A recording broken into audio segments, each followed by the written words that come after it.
Leomorn, Here. Valeria. Here. Sorry, had to restart my Discord really quick. No problem. Okay, so we're going to be down Chris Matthews again. He's trying to take care of some personal matters. So as of right now, do not count on Rovanian being here maybe for the next couple sessions. Since he's not going to be here, I'm just not going to have anybody run the character through the upcoming storyline until he's ready to kind of jump back in. Who would like to do the recap of what happened last time?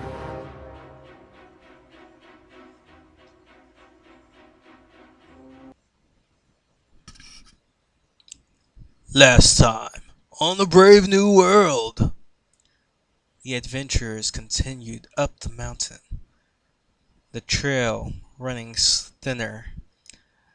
After Thalion learned that the creature who tried to bite him turned out to be his rival Aaron Harker. Still no idea what the shadow was that came out of his mouth. It appeared Aaron Harker willingly gave his life upon seeing the light that was thrown at him by Valeria. His final words, "Better save her, Silvermane."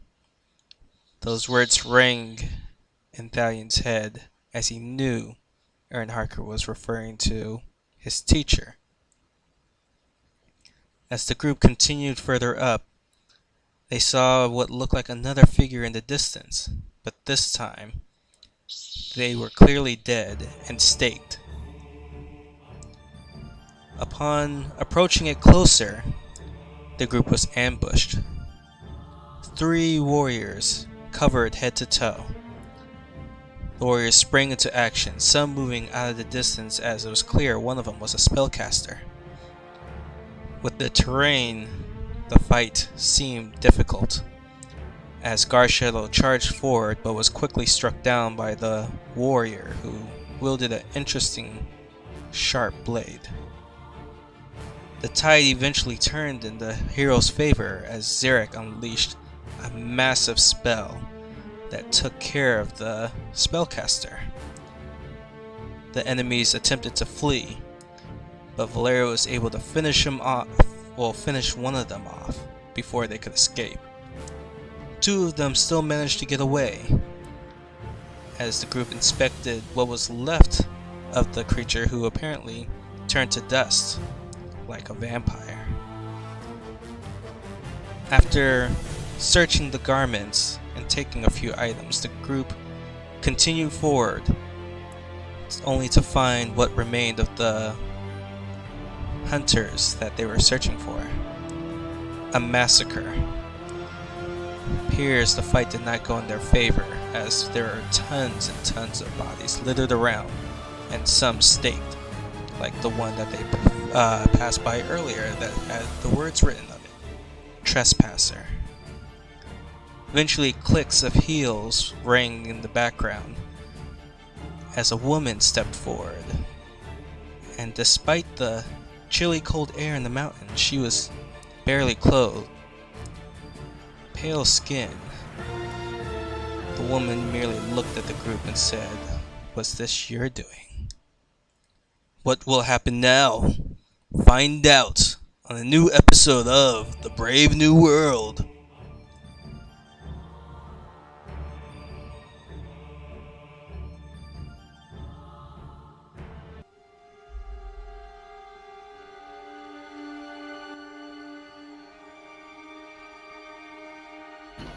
Okay, go ahead and give yourself a point of inspiration. Very well done.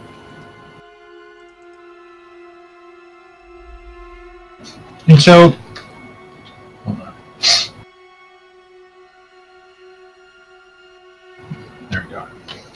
So, arriving atop Condor's Rise, the grotesque scene that's sort of laid out before you is mixed with that strange sound of staccato taps in a very brisk rhythm. The sound akin to the tapping of a dagger on stone. You all sort of tighten in anticipation, some of you grasping the hilts of your weapons, the other preparing spells, and your fingers feeling the ozone build up in between. And before you know it, rounding a hillock, is a scantily clad woman with porcelain white skin. And she comes to a graceful halt as she sees you. Her long flowing black hair sort of flutters in the wind like a cape. Her body covered by only the barest of clothing. Her physique is toned. Her face strikingly beautiful. And you watch as a charming, yet predatory smile begins to grow on her face as she bites her lower lip playfully. Well, this is a surprise, she says. Were you the ones who did this? As she sort of holds out her hand, gesturing at all the impaled and crucified bodies, to which Thalion responds, we were just about to ask you the same thing in a very tentative tone.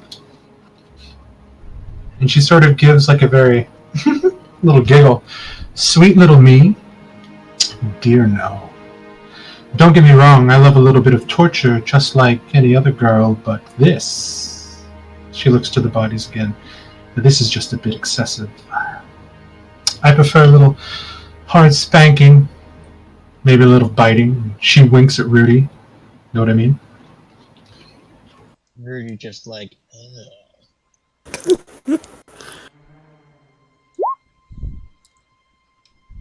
Who are you, and why are you up here so deep into the mountains? So not very gentlemanlike, pressing a lady he just met. Is he always like this? He looks to Valyria. It's quite straightforward. Seems like one would bash you in the head with a club and drag you to his cave and take you forcefully. oh, come on. She looks at you, Thalion. I don't mind that either. And she kind of smiles and gives you a...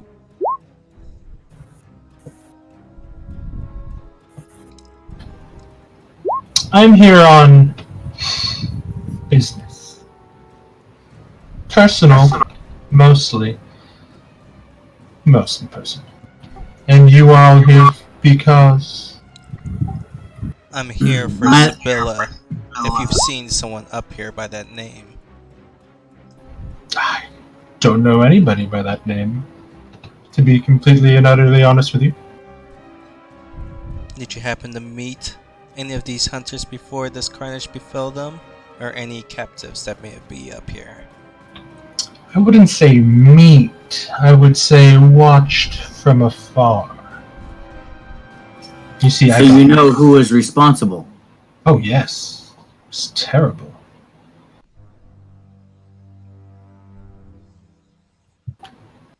Well, please forgive the directness of my companion, as he is headstrong in his mission to find answers for what befell his friends, and a friend in particular, the one he named. But my name is Zerak. Might we have the pleasure of yours? Ooh, you sound like a boy with a big brain.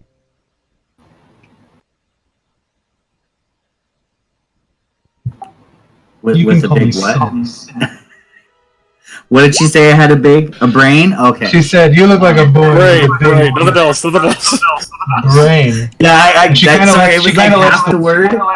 She kind of lets the words hang there a bit in there. She's sort of looking at you, like her nose is kind of scrunched. She's giving you a very playful face. Almost like the scene around her doesn't affect her at all. Like these crucified bodies are just there, like a tree would be. But she's really more interested in all of you at the moment. And she looks to you and says, you can call me Sin. Very well. Lady Sin, what is your business here in the mountains? If you saw this atrocity taking place, did you not have the courage or the power to stop it from happening? Well, I am just a lady, and a lady does not, well, mostly does not get her hands dirty, especially when it comes to strangers. The way you present yourself leads me to believe that you are far more than just a lady. Your resistance to the climate here in the mountains, for one, is a surefire clue to the fact that not everything about you is as it seems. Do you like it when girls resist a little bit? And she's playing awfully demure. The sounds I can make you do. I would love it. You're dodging the question. And what question is that, my lady? Oh, we might be able to make some time for games, Valeria, if one is inclined to play. Not now. What are you doing here, and what exactly are you? Well, one, give me a second. And who is that child? Sorry, that's my knee. Sin says, "Go back into go back in the tower. I'll see you in a bit." Don't worry, honey. There's nothing here for you to see. Mommy's busy. Go back. She go looks back to you and says, well, first, I was here first. And then these ruffians came and decided to stake a claim over this place and enter the tower ignorantly, to which led to their ultimate demise, you see. I wasn't with them. They are not my friends. I felt no need to help. Do you know who the occupant of the tower is?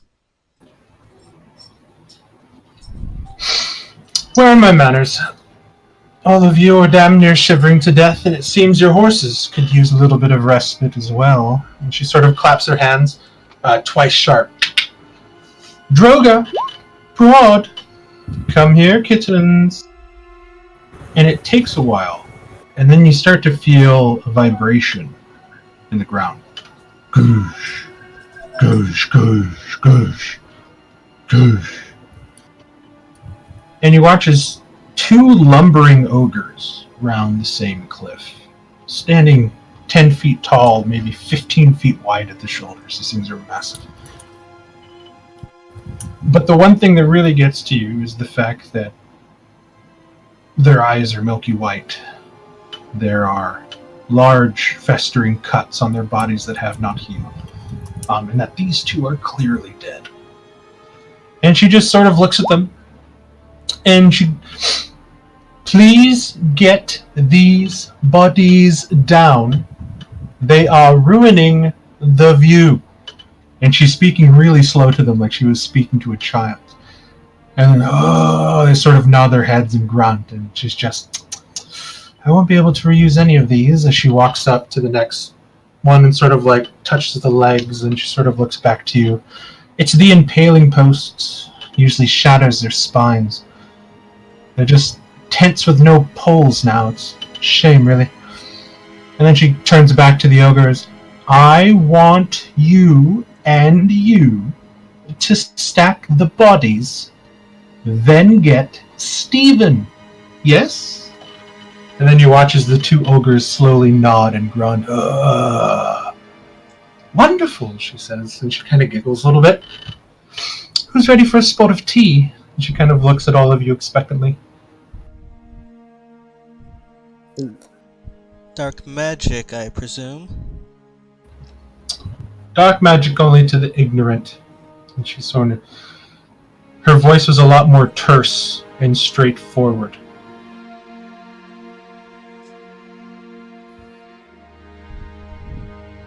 Then, will you explain to us? I doubt we all want to stay ignorant. She looks at you and she speaks very slowly. I use magic to bring back dead.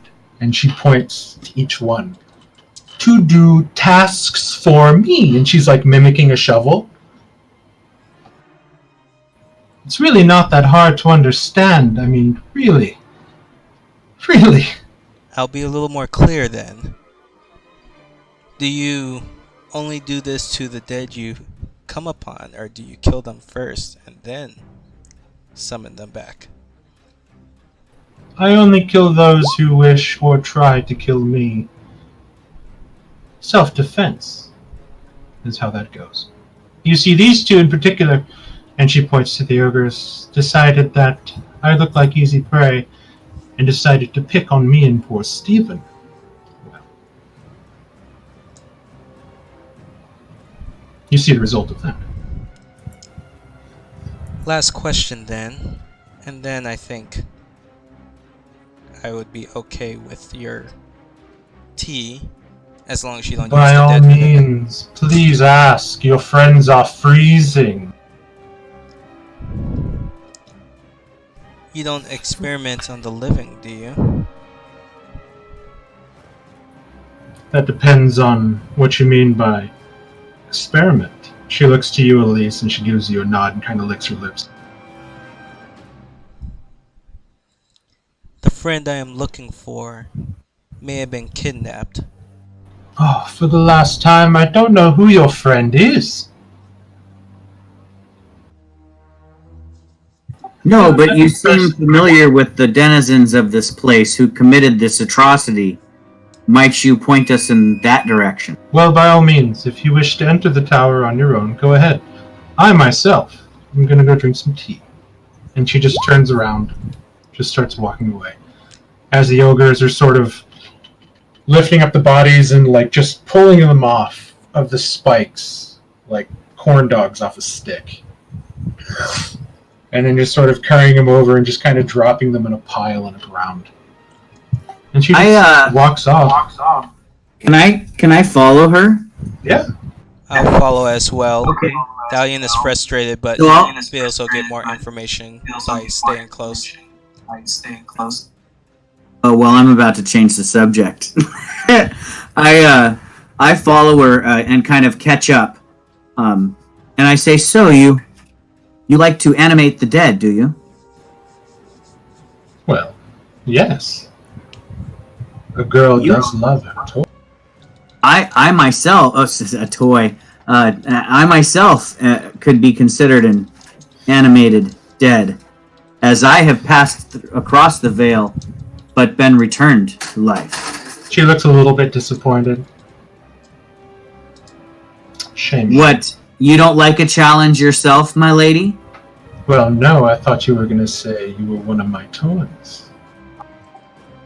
I didn't say I wasn't. I'm just insinuating that you may have to work for it more than you do with your thralls. She kind of stops, and she's actually a little bit taller than you. And you notice for the first time as her hair is kind of blowing out of the way that she is indeed an elf. And she stands a good like 5 or 6 inches taller than you. And she kind of bends down a little bit, and she kind of looks you in the eye, and just very straightforward. And she's like, I don't think I need to try hard with you at all, really. And then she just kind of licks your lips very quickly and stands up and begins to walk again. Dang. I'm a bit shocked at her forwardness, but I do not go to wipe away her kiss. I'll take your silence as I was right. And she just keeps... Yeah, I would kind of sputter a little bit. She caught me off guard there.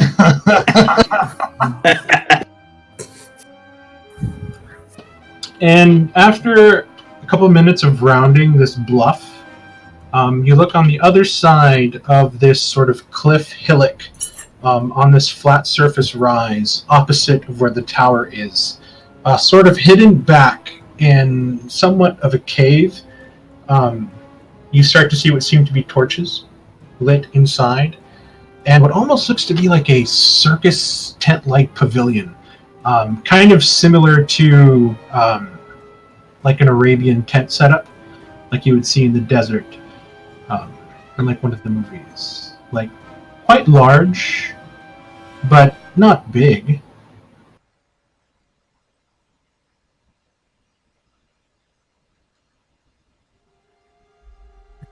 So I will follow her to where she is going, and I would love to have some tea with her. She walks in through the veil of the tent, and you get closer in, and then you open it up, and instantly as you step in, the temperature immediately changes. From the cold, chilly wind of the mountain that you could feel on your face as the rest of your body is, quite warm. It is almost swelteringly hot inside. The way you would want your living room to feel on a very, very cold day. Toasty warm as if there was a fire. And then you notice just how large the inside of this tent actually is. It is a massive space inside what you saw to be a very small, kind of big tent, but it shouldn't be this big. And sort of tossed around everywhere in this sort of, again, Arabian-like motif of large pillows and divans sort of scattered about, silk draperies, and you see feather fans whooshed back and forth by strings. You look and follow the ropes, and then you see that there are some humanoids, undead, rotting, sort of pulling at the strings very mechanically as the fans scoot back and forth. And you see she makes her way towards a large table and just sort of pulls out a chair, sits down, kind of crosses her leg and relaxes, and just gives just a long exhale.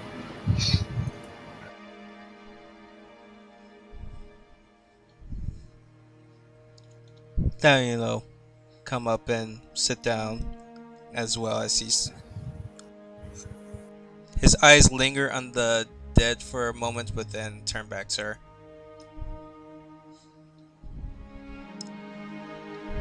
Quite formidable to be able to control so many undead. The lady does have her secrets. "Stephen!" she calls out, and then you see lumbering on all fours a large humanoid. Muscular, like Conan the Barbarian muscular, wearing nothing but a leather loincloth, boots, and like a leather gimp mask. And this guy is like Mad Max, like ridiculousness. And you see him just sort of lumber, kind of like an ape on all four, and just kind of come up to her. And as he gets too close, she holds out her foot and kind of stops him in the chest. And then he stops. Then she reaches over and kind of scratches his head a bit. "Will you get us some tea, Stephen?"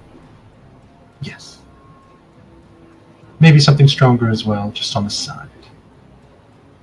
And then, "Oh, yes, lady." And then he goes off to the side. And he'll be back in just a minute. He's a very good boy.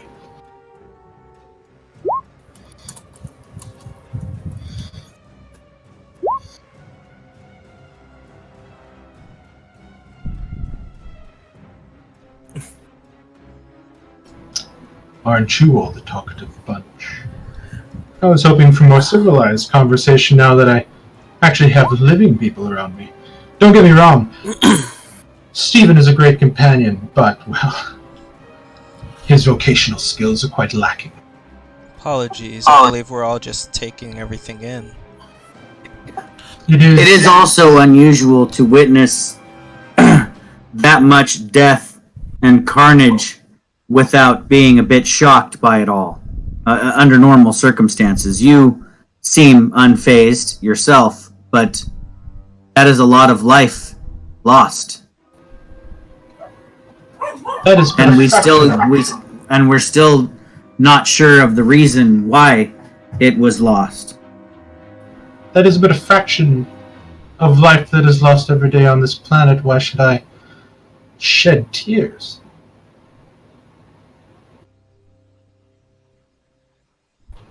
Surely there's someone or something that you care about that if its life were forfeit would cause you pain.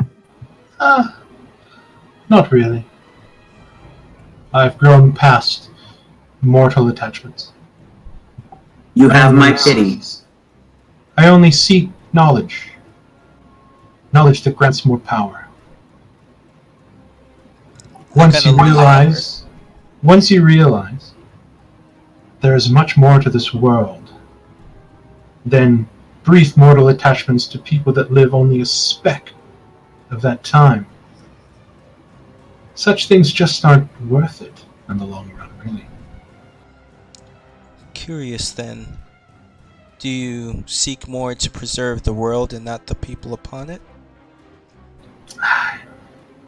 I care not much for the world, just what I can do in it myself. So then you're searching for a purpose with the knowledge that you gain. I have a purpose. To gather as much knowledge and power as I can. Just because I have no mortal attachments doesn't mean that I don't live. I satisfy myself plenty. And she kind of smiles. I live a very fulfilled life. I don't run around mountains raggedly looking for friends that I've lost. Because I don't need them. I have acquaintances, like Stephen. He's okay. Are you willing to share your knowledge with others, make living acquaintances? You see, now this is perfect. And you watch as the rattling of teacups and saucers as Stephen comes back, walking up right now to his full, 7-foot height. Just large rippling muscles, holding these very dainty silver tea trays in both hands, stacked with cups, teacups, and cookies and bread, and he sort of lays them down. You would think he's a good butler, but this butler is wearing a leather Speedo and a gimp mask. And then he also lays this very old clay bottle, corked. At the top, the seal has been previously broken on the table. Thank you. Stephen, you may go now. Go check on Prod. Oh, and he nods and he sort of starts lumbering on all four again out of the tent into the cold in his strange attire.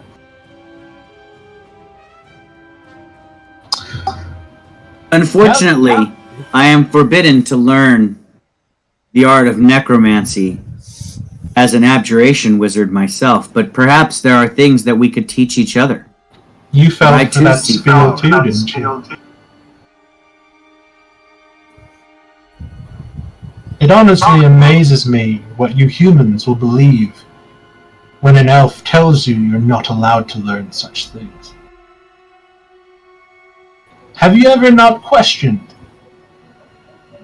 why your college, yes, I know of Ceridia, set such parameters when the wizards on the Isle of Terrasea learn everything, master the winds, master the weave? I actually did not question it. I assumed that the reason was that to focus one's energy on one particular school of magic meant to not distract the mind with magics that opposed that school. It made sense logically to me. So young. Much to learn.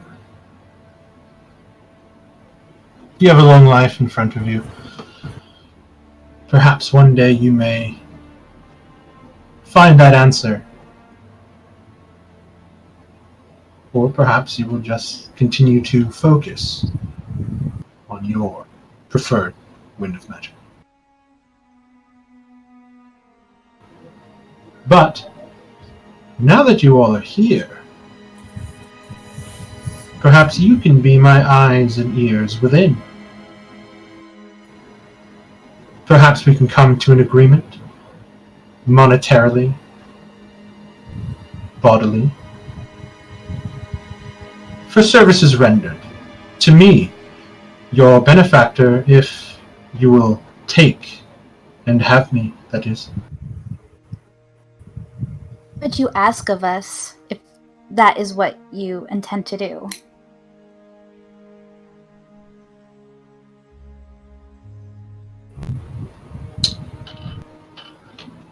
The tower you see before you, well, you saw outside, it has gone by many names, but the most recent of which took me quite a long time to dig up, was called Shadow's Mast. It was a stronghold. 500 years ago, when the dead came, the dead held it. Nobody knew why they would choose such a place so far in the mountains. Until I found out the secret. This place was held and ran by something called the Shadow Consortium, which for millennia was nothing but legend, hearsay, stories to excite, provocate. It is said that the very first necromancer, the very first lich, who only to this day is known as the Architect, was the one who constructed it. At first, it was thought that this architect built it as a place to store and grow his magical power. But my most recent delve inside has shown me that this facade on the outside is but a doorway to something much larger. The Shadow's Mast leads to the actual Shadow Consortium, and the Shadow Consortium is in fact a laboratory.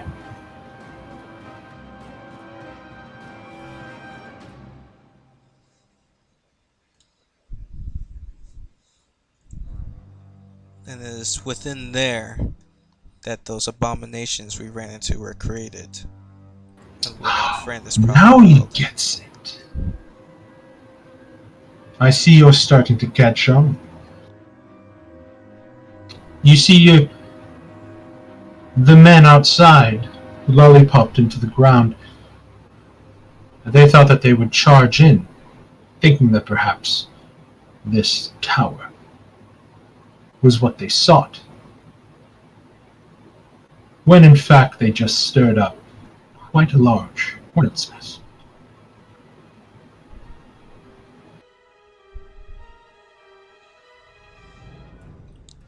You're implying that stealth is our friend here, than a massive army charging in. Stealth, and she looks at Zirak, big brains.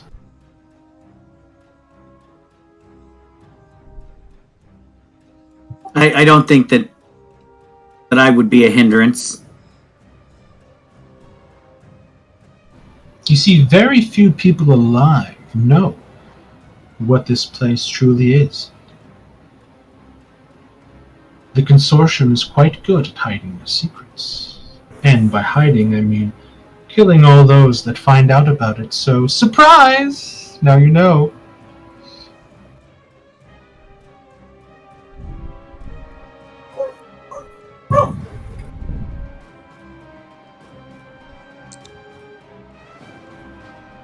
Dalian kind of just looks at Zirak, so others know of this and keep it a secret. Of course. Not everybody wants to, well, meet their end in such a bloody way. Well, we know that the rats know. Ah, yes, the Skaven. Quite good. You see, the people in here have a stash, something that the Skaven desire. They call it Darkstone. Never heard of it? I have not, though we do not know much about the Skaven, just what we've learned from dealing with them when we stumbled upon their lair. They have an empire just as big as that of man, stretching far underground to the jungles to the south and the mountains to the north. They have quite a strict, scaled society, militant, ran by a council of 13. It's actually quite impressive when you think about their animalistic nature. But, much like the beastmen that roam the woods, they were newer mutations of life grown in this planet, sprouted from the very darkness that threatened to overturn the world. You see, Darkstone is quite a volatile, yet powerful substance. It's the crystallized manifestation of demonic energies. And the clever little rats have found a way to use it to power instruments of destruction, as well as amplify their own spells. Dalian actually pulls forth that red stone that I've been holding on to for a while. That's, I think, is supposed to allow me to understand demonic, or yeah. Is it this stone?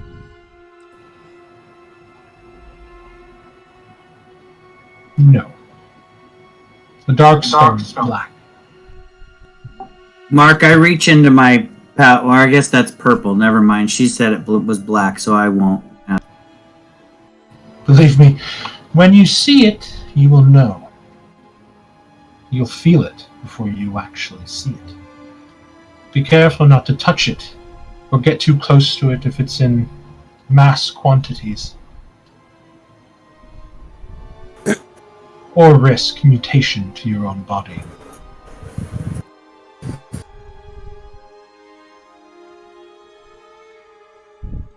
So then, it does appear you know a lot. Do you know of the many times that the demons have tried to take over this world? Just the accounts of the past two. There's not much information of anything that happened before, though there is plenty of evidence that civilizations existed before the elves. There's civilizations to the east, even human civilizations, that have stretched far longer than Brahmana. Compared to them, even I am but a child. Do you happen to have knowledge of, how do I word this, fixing a lost soul? Once a soul is gone, it is gone. Taken. But there are resurrection rituals that may be able to bring them back from the dead, though I care not much for that. If everybody kept bringing things back, I wouldn't be able to play with my dolls. A girl loves her dolls.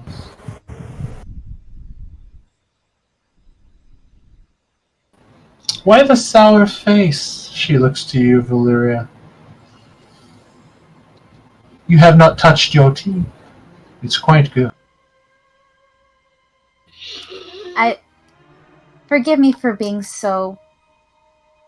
but since coming here, all we've faced are enemies, and I don't quite know yet what you are. Would you like to know me better? Maybe in a private moment? Thank you. I bet your screams are very delicious. And you see that she like bites her lip now so hard that blood begins to trickle, and she kind of like scrapes the table, leaving gouges with her fingernails.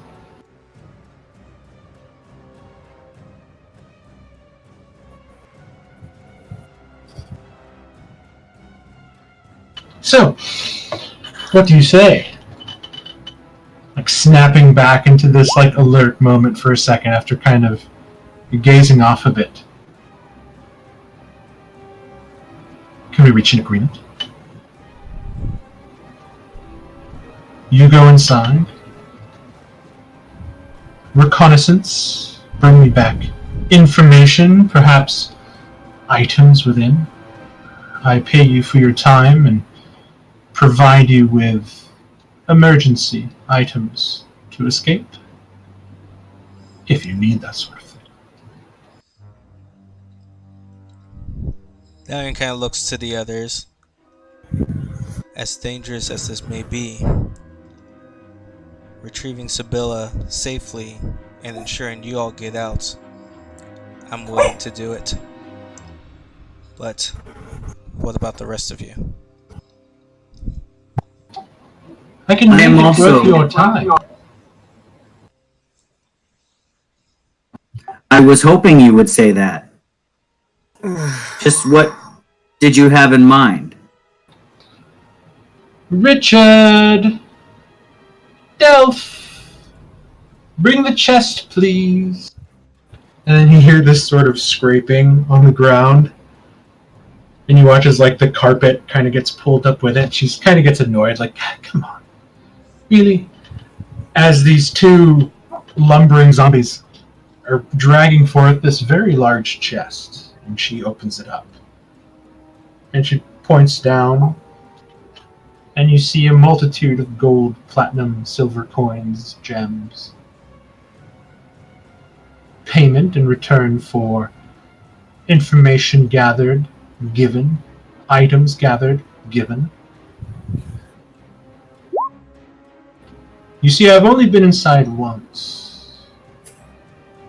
And let's just say, on your own, it is quite hard. The consortium is vast. It is an active complex. Laboratories, menageries, dedicated to creating new life forms, new magics, and means of tapping into the greater magical energies of other realms. It's quite exhilarating, really.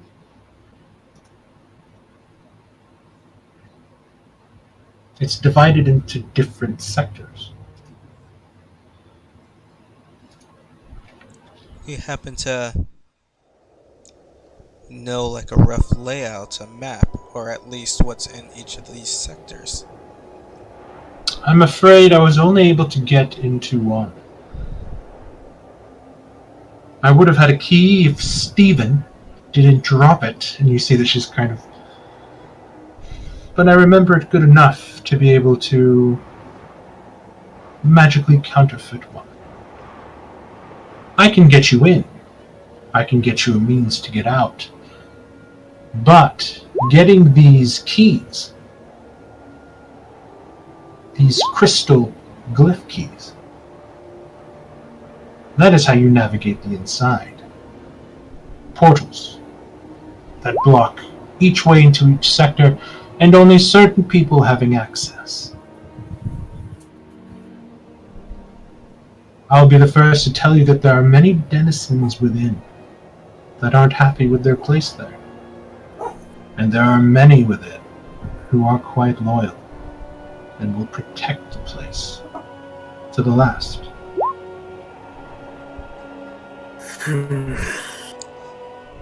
So then, there'll be some times to fight and some times to convince them to join our side. Isn't talking fun? As they say, words are the most magical things ever created. You can do so much. Instill fear.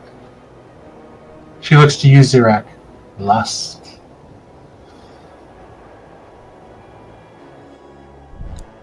Now you kind of looks to Rudy and Elise.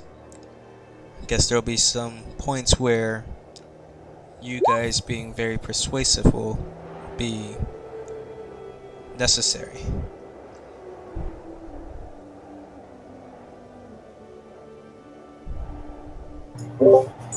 Something I'm quite good at. Is that all you're good at? She kind of looks you into the eye and just smiles wide. I don't know. Depends. I guess you'll have to find out. Or not. Wink.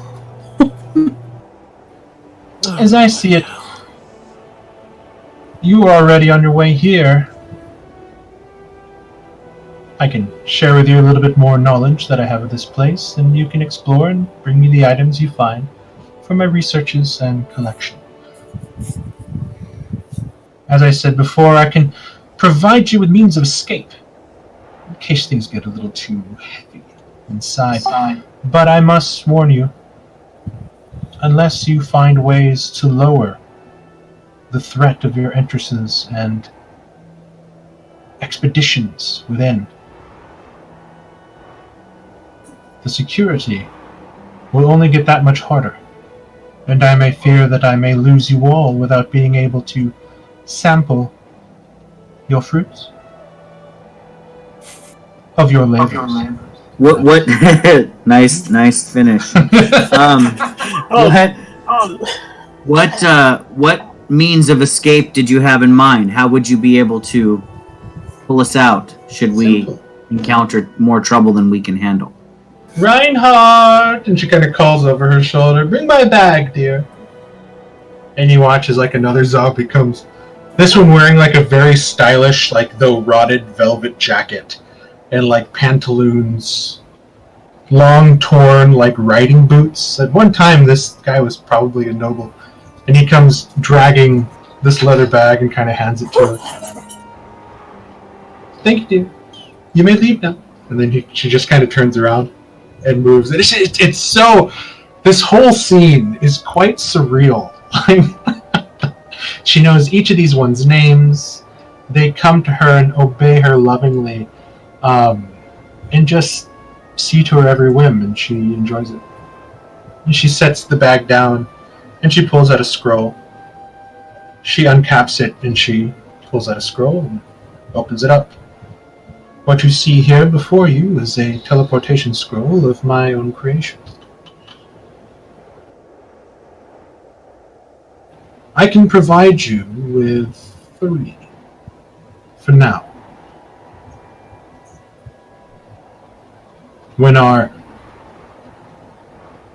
little partnership is over, I expect any unused ones to be returned to me.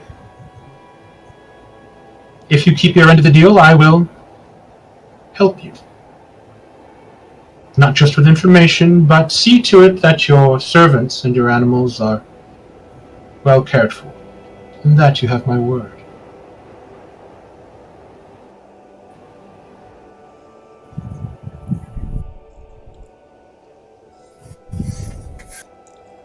Well, if there's no objections, then I believe we have a deal. Wonderful. And you see she pulls a bunch of glasses, little shot glasses, and sets them on the table. And then she takes the clay bottle and she uncorks it. And then she begins to pour what almost seems to be like mercury. The consistency of it is this silverish liquid into each glass. And she takes one and she proffers it out. A toast to celebrate a partnership struck.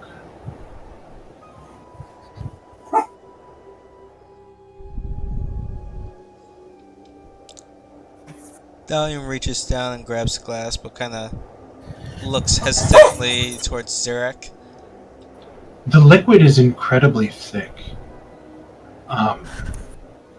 You Can try I to slosh actually it around the small, take a you try to good slosh look it at that around. drink? Because I honestly do not You trust you that. look at it.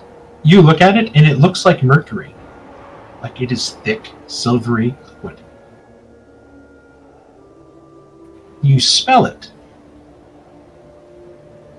and it smells strongly of citrus, like spiced oranges, which completely belies the look of the liquid.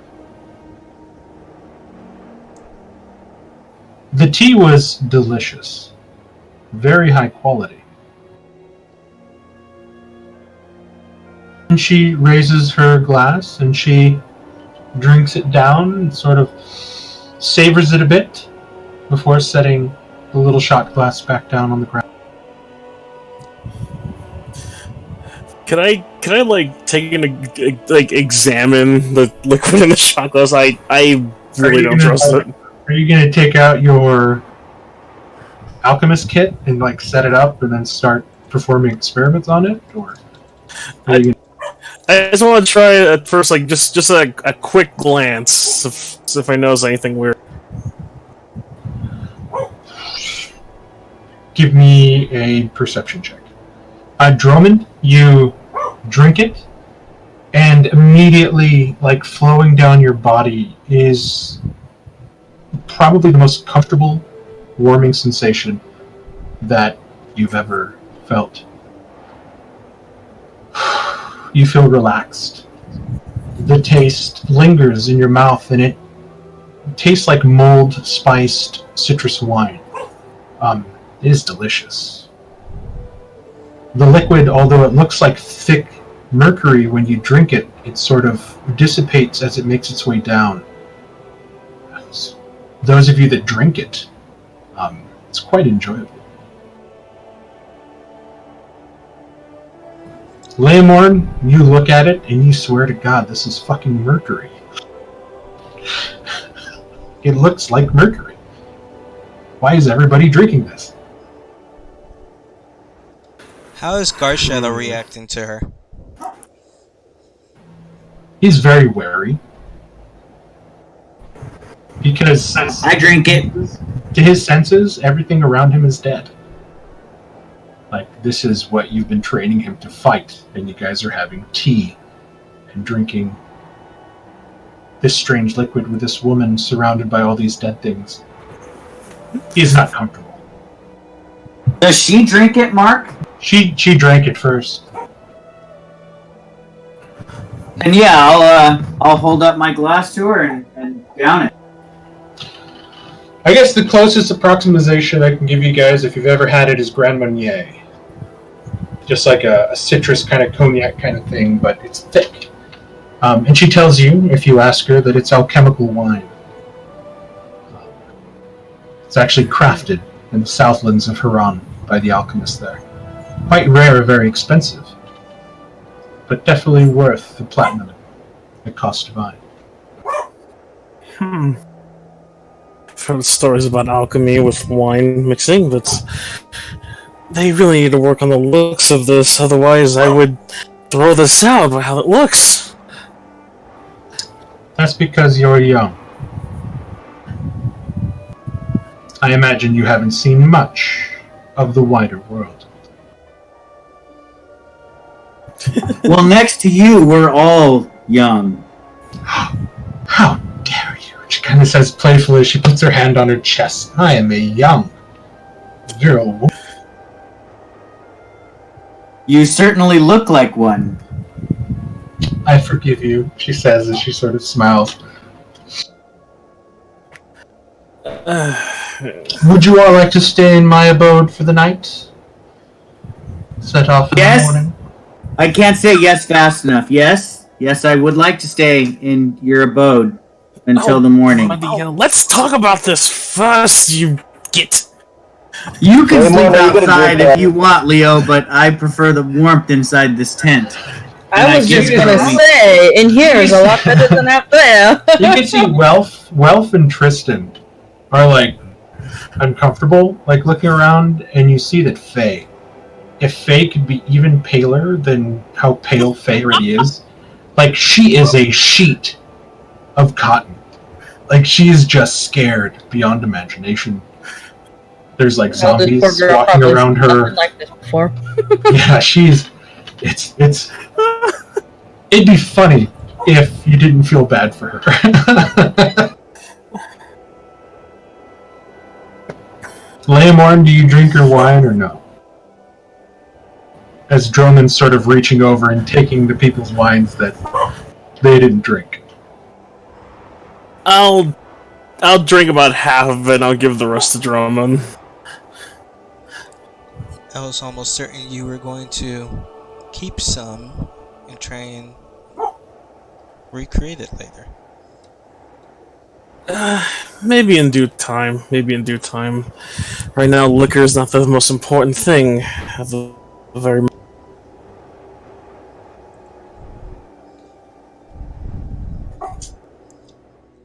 Before we all disperse, I kind of do lean in towards her.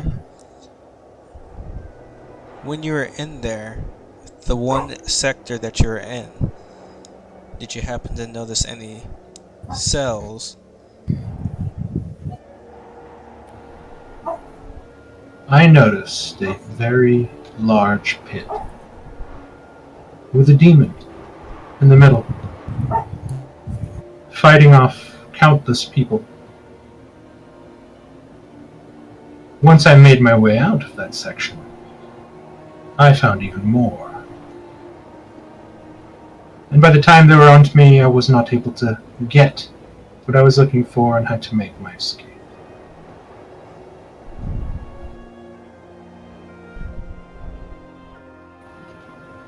This isn't some walk in the park. If you are not careful, you will die. They will kill you. And I would weep for a while.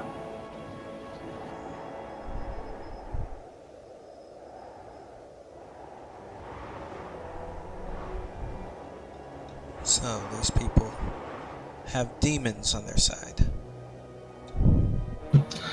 They don't have demons on their side. These people break them. And she sort of leans back in her chair to let that information sink in.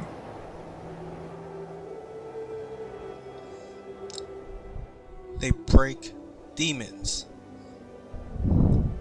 Control You'll find the out for your- demons. You'll find out soon enough. There is a man. Well, he was a man inside. Now he is more closer to a lich than anything. He is the manager, for lack of better words, of this section. He is known as Vosal. Vosal Frostwhisper.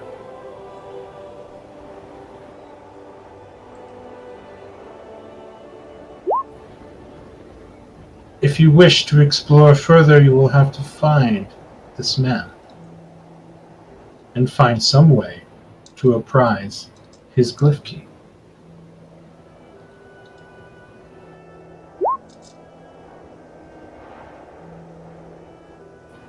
But if I were you, I would really watch out for the one that actually runs this place. She, well, hag of a cunt that she is. You might not want to cross her path just yet.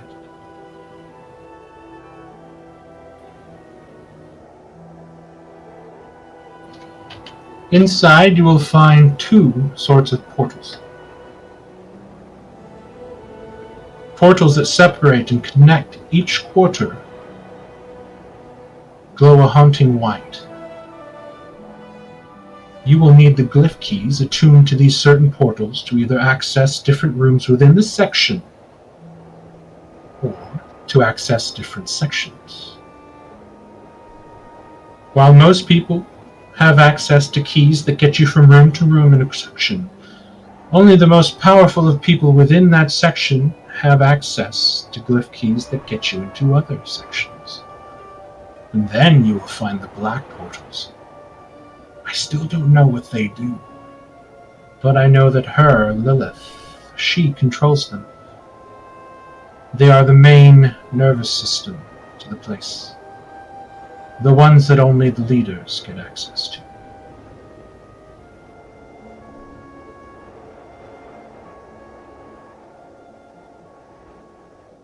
Do you know where they might keep prisoners? Like I said, I was not in there fast enough to see any sort of human prisoners, though.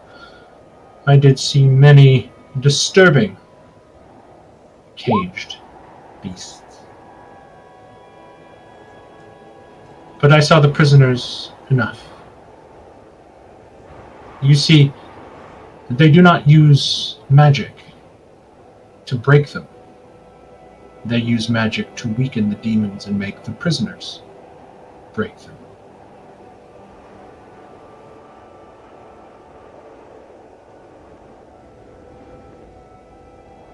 It's quite ingenious, really. It's insidious. Even those that die get reused in some way or another. A self-sustaining world inside a world.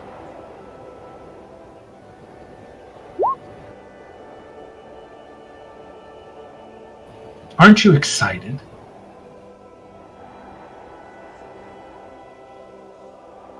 Excited would less of not a be the word I would use. I guess it wouldn't. Now, it's getting late. Stephen is due to give me a massage at any minute. Make yourselves at home. There are plenty of side rooms within the tent. If you are hungry, just ask one of the boys. They'll get you something. And if you desire more wine, she sets the bottle down. Help yourself. I'm fairly accomplished at massage myself if Steven isn't much of a conversationalist.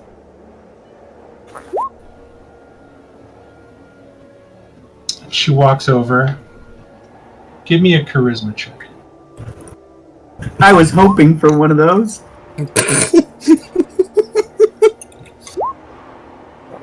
If you roll a 1, Just a straight charisma, or can I use, like, persuasion or... Straight charisma. You're trying to charisma the hell out of her. I'm trying to be charming, yes. Okay, we'll see what happens. Ooh! She grabs you by the front of your robe Looks like and Xerox sort been of turns hiding. around and just begins to drag you to the back.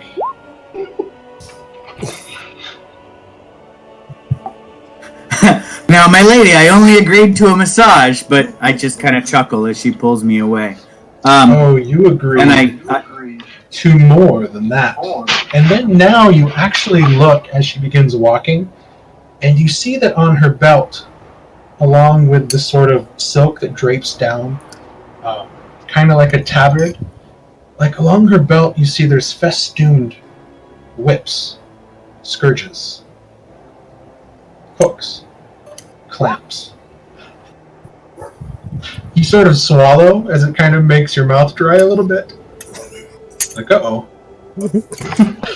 But almost in a trance, you walk to the back into a much larger room. A circular bed sort of sits in the middle.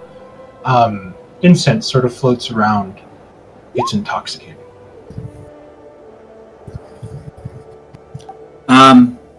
Yeah, I would like to give her a massage and talk about power.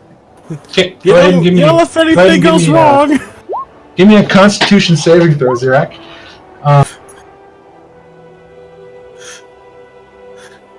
Those. Oh no, Carla. Ooh, yeah. Does everybody wish to stay inside this tent, or do some of you guys take some of the tents you brought into the cave and sort of brave the coldness outside? Dalian was pretty chill and wants to make sure he's ready for what's coming next. So he will stay in the tent, but he'll kind of move to an area where he's not as close to the undead, so Garshella can relax at least a little bit. Okay. Each of these little tent sections can sleep about 3, and they're not so much beds as, again, just large pillows and divans just sort of there. As if these rooms were made to lounge in and sort of relax, but it's comfortable enough with the warmth and the blankets and the pillows. The alchemical wine, if you guys drink more of it, sort of helps really give you a nice sleep. Dalian will drink some more of the wine. Hey, save some of that.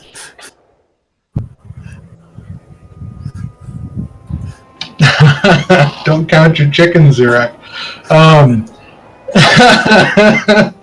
As you guys try to go to sleep, you are greeted with screams of surprise pain in a voice that you know is Xerax, sort of calling out from deeper within the tent.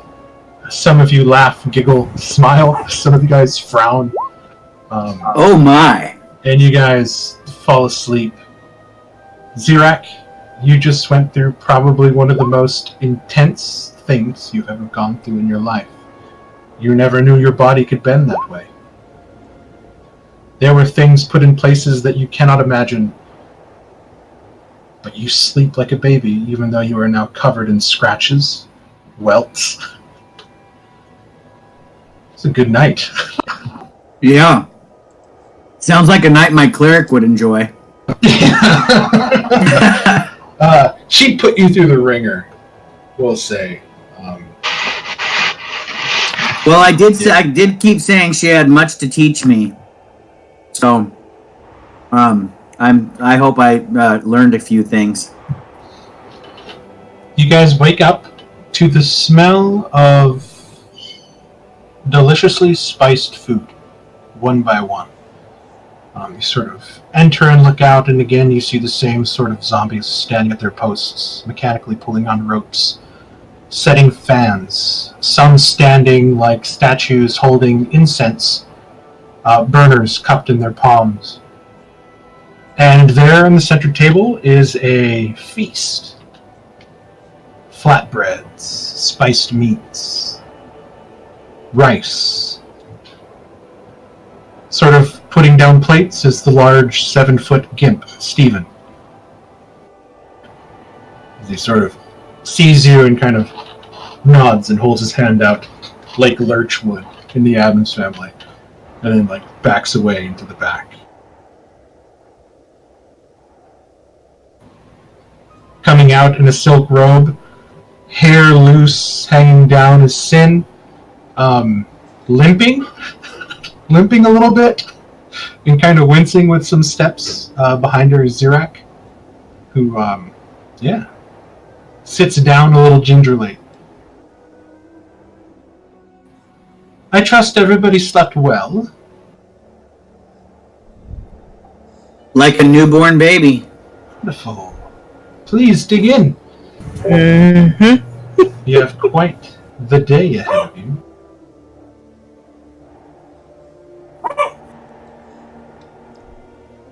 Dalian just begins to dig in. Food is delicious. Stephen, though he does not look it, has a deft hand in the kitchen. And these are dishes that you've never really had before, strongly spiced. Sometimes even a little bit overpowering if you just focus on the meat itself and not sort of mix it with everything. So the equivalent of Indian food. So if you've been stuck eating stews and, just the food of Brahmana, that you'd get at an inn, potatoes and sausages, being served this is quite exotic in comparison. But it is good. It's warming and it's filling. And it's not conjured porridge.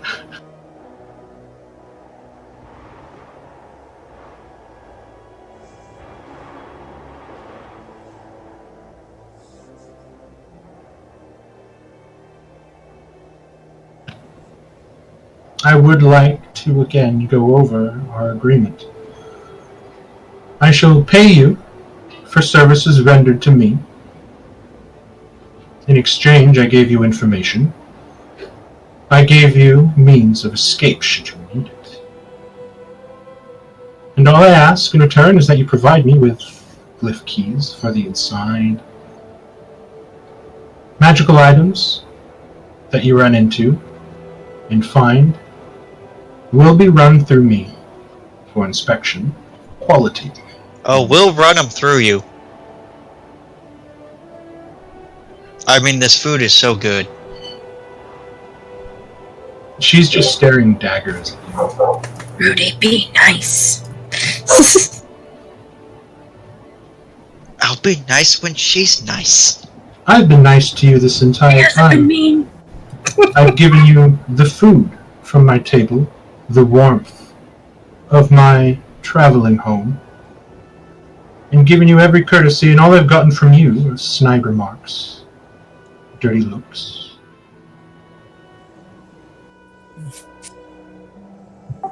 Yeah, she's been nothing but kind to us, guys. She And I would say most generous and giving. I would think Speaking you were of doing the giving, giving last night. I did give a good massage, if that's what you Let's mean. just make something clear. I will only take your insults so far. Continue to push the matter and will. There are ways. Let's just say there are ways. Now, I don't think we need to resort to threats. I don't think anybody is directly meaning you any harm, my lady. It's just that you have to understand our party has been betrayed before. She's such a sweet boy, and she reaches over and kind of rubs your cheek a little bit. She sort of eats a little bit more. But I was saying, you do the things that I have asked of you, and I will pay you handsomely.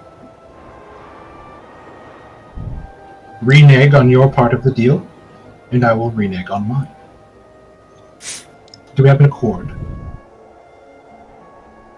As I said yesterday, a deal is a deal. With the Wonderful! And she information sort of you've stands given- up. Stephen, please clear off the table. Our guests are ready to go to work.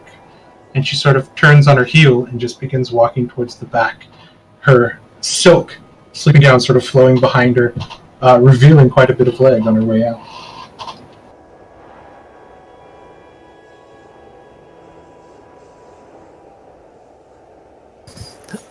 Do you need a bit of a potion for those wounds, Zirak? What wounds? And I pull my robe more tightly around my chest. I have no wounds. I am perfectly fine. If but a little, I can skip my push-ups this morning. Let's just say that. I've had quite enough exercise. Yes, and you apparently had a lot of vocal exercises too, from what I've been hearing. Oh, that was all her.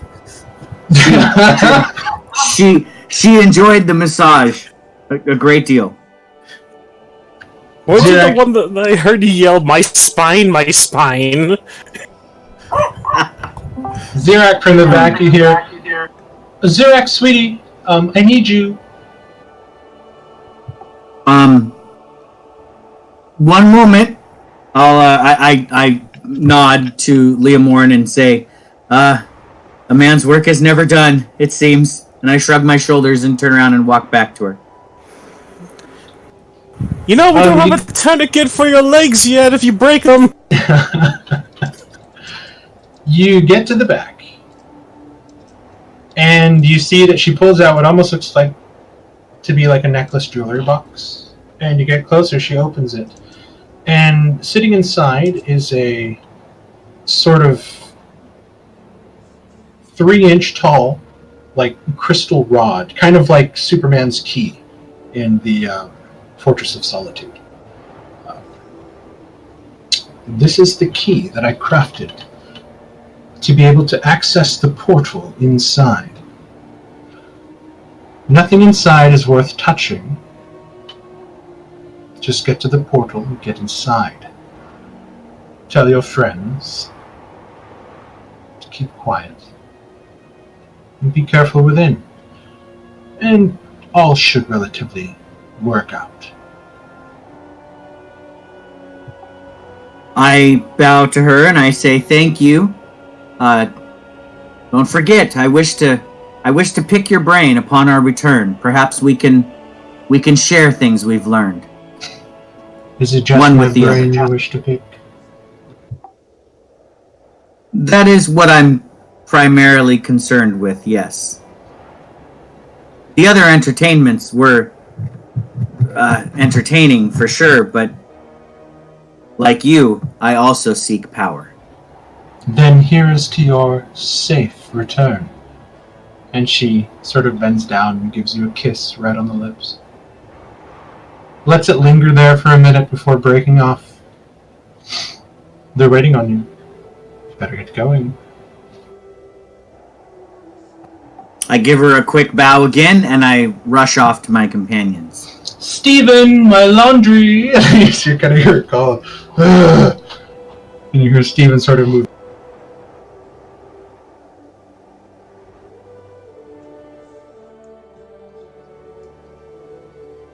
I take it You guys- our barbarian friend is probably gonna watch our 3 helpers. There are some things that I need to take care of. Questions that I need to find the answers to.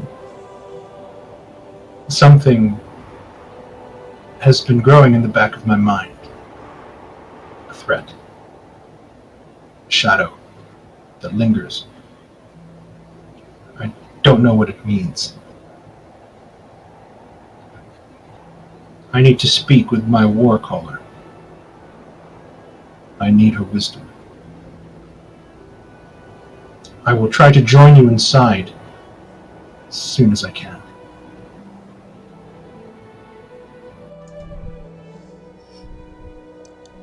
Very well. And I kind of turn to our other 3. Will you all be fine waiting here? You're gonna leave us here with her and these things. As It's okay. uncomfortable as it is, I feel it will okay. be safer. And you see Tristan sort of comforting her, but Welf just looks like overstimulated, I guess. Like his eyes are wide and like a deer in headlights. They all have this look like this. They were expecting a lot of things, but this was definitely not something they were expecting when they signed on with the guys. And yes, everybody gets the benefits of a full rest.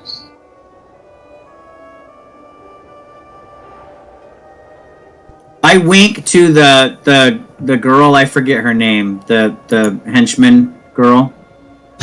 What's her name? Zoe? Is that no? Faye. What's her name? Worst Hey, worst thank boss ever. Hey, Tabitha, yeah, I do. It's Face. Forgot her name. Just call me Charlie Sheen. Faye, Tiger. she doesn't. She won't hurt you much. And then I wink, and then I walk away.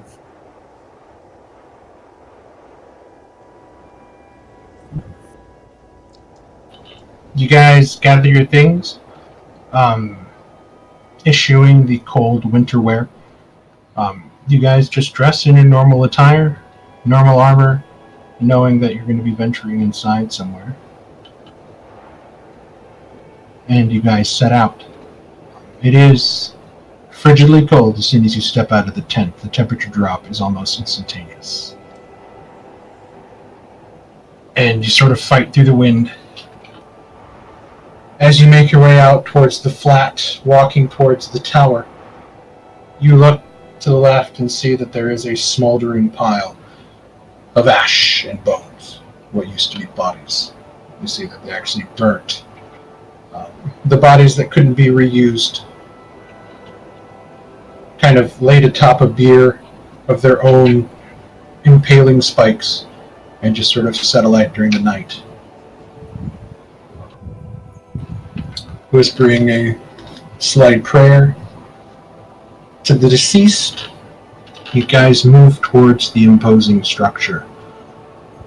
Just as the picture suggests, the closer you look, you see that the tower itself is actually sprouting naturally almost out of the rock, as if it was crafted and forged directly out of a stone spire that grew from this part of the mountain.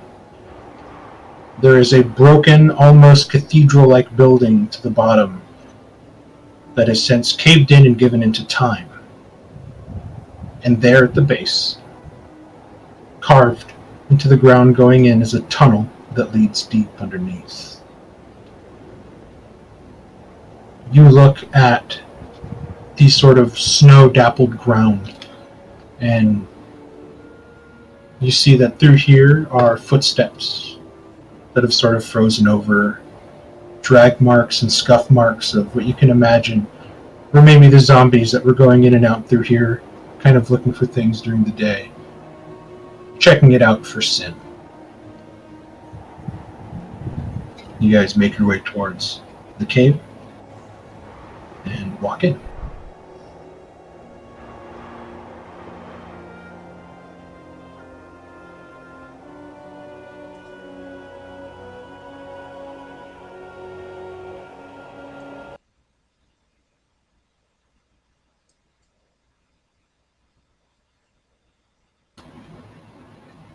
Can everybody see themselves?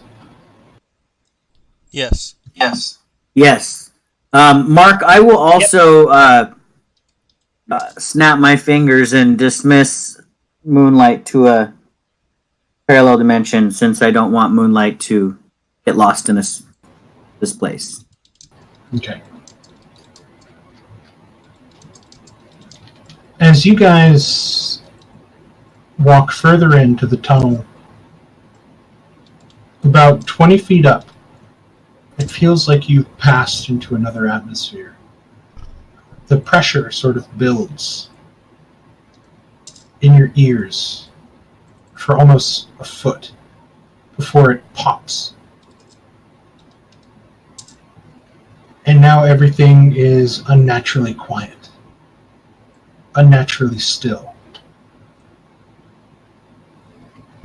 The walls around you now, as you look at the cave wall and you turn around and see the entrance, the rough cut stone that you saw just sort of chiseled out is now this smooth bricked edifice. A large archway leads into a smaller apartment, which I believe has a door. That's slightly askew.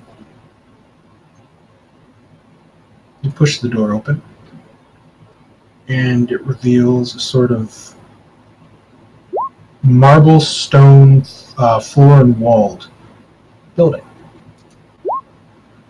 Everything is unnaturally like church clean, though there is no furniture. No chairs, tables, curtains, tapestries, just gray, white-veined marble. You see large, polished oak doors here and here, and it somewhat reminds you of the lake. How as soon as you descended, the atmosphere changed. The air tasted stagnant. There was no breeze. But instead of broken down, time-worn dwarven ruins, there is a beautiful, if not unnerving, marble room in front of you. The platform stretches before you about 25 feet. In the middle, there are two large carved marble columns next to a staircase that descends 5 feet to a lower floor.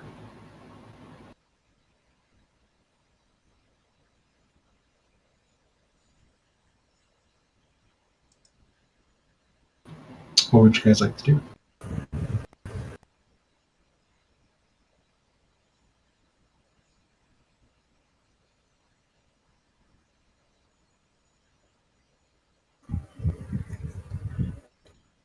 Well, Zarek, did she? I look around as my hourglass-shaped eyes adjust to the darkness, and the magic provides vision such that I haven't had before other than testing the spell out. And I welcome the shadows being illuminated by my new eyesight. So this is how the elves see. Fascinating.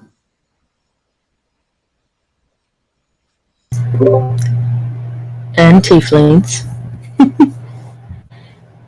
And the tieflings, and I nod in deference to Elise's comment. Thalion, as you step into the room, what you notice is that everything is almost sterile. There's no dust. You cannot smell dust. Everything in the room speaks of age, but there's no wear and tear. There's no visible buildups in the corners. It's unnaturally clean.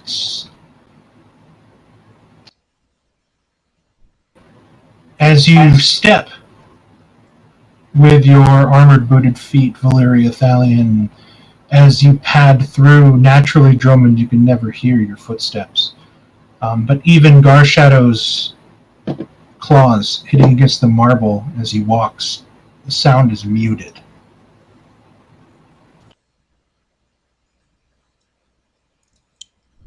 Guess this won't be as difficult as I was thinking it might, with the stealth, that is. Don't be too sudden that this whole thing is going to be like this.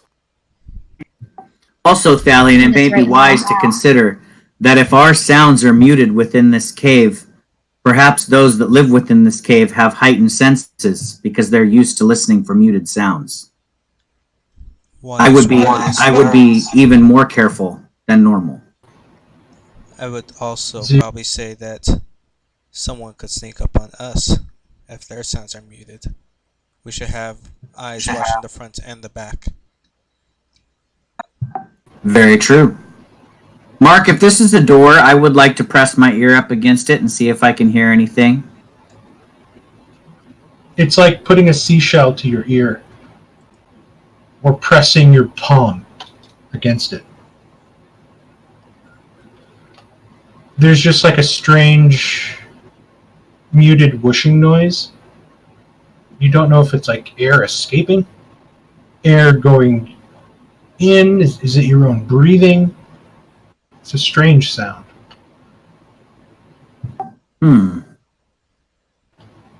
Strange indeed. Is the door have a handle? Is it It locked? does. You put your hand on the handle and you turn it down and it clicks and it opens. I will try to open it slowly and peer inside. You open it slowly. It makes no sound. It swings as if perfectly oiled on its hinges. You look inside, and it is just a bare marble room. I would The like to same- run I want to run my hand along the wall just to see if perhaps there's some illusion here that I'm not able to discern, and that there is furniture in the room, but I'm just not seeing it. So I'm just kind of almost as if I'm blind, kind of searching for the furniture in the room. I'm looking around to see if there is anything here that I just can't make out with my eyes. Partially because I've never used the dark vision spell before, so perhaps it's not working right. You take your hand and you press it on the wall, and then you begin to run it across. And like running your hand over a freshly clean, like marble counter, it just sort of sticks and rubs to a little bit, and it kind of squeaks. And you look at your palm after you run it over. No dirt, no dust. Strangely sterile.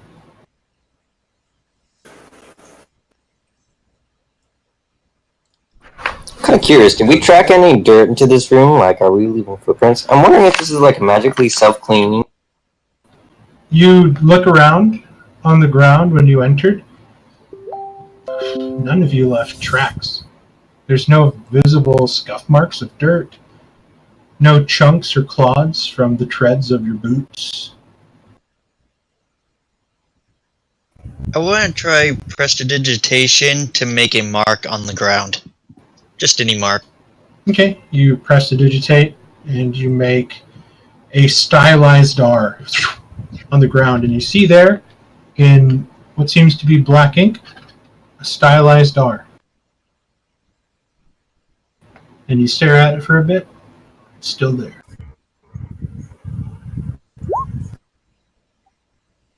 I will dismiss it. You dismiss it and it goes away.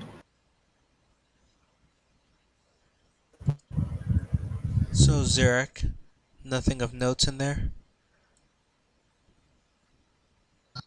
No, it's very strange, but the room seems bare and empty, almost as if it was cleaned recently.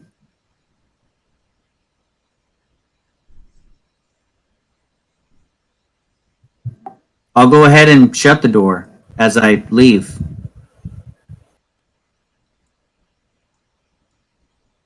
You close the door. Drummond, you place your hand on the handle of this door, and this door too is not locked. Okay, I'll open it slowly. You open it into what seems a small antechamber. The same marbled floor and walls. The door swings quietly on its hinges, revealing on the other side another door. Well, it seems this way is the way forward. At least for a little bit. I'll be right behind you, and I'll burn a charge on the staff to give myself some mage armor. Okay? You put your hand on the door handle, Yep. jiggle it. It's not locked. Hey, let's open this one slow. Maybe You open it slowly, and it reveals another small antechamber, now with a large stone archway, leading into what seems to be a much larger room. Looking at the sort of bend in the wall that's been placed into the ground, you're thinking that you're at the base of the tower.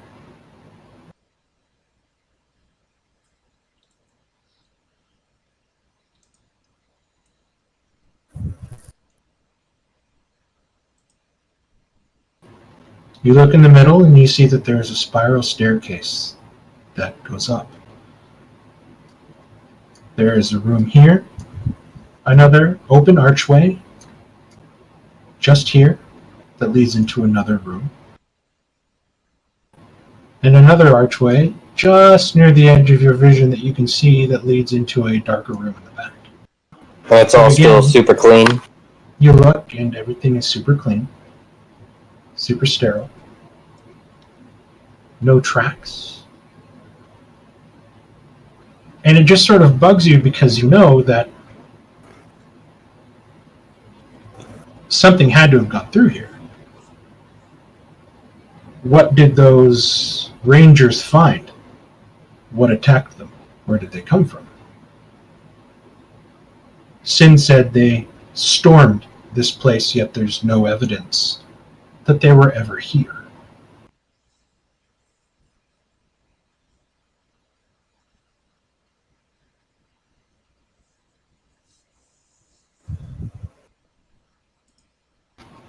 It's like it's like in the movie The Langoliers, where everything was just sort of quiet, stale, no sound, everything is muted. It's a strange sensation, and your body is screaming for some sort of stimulation that it's just not getting in this current atmosphere.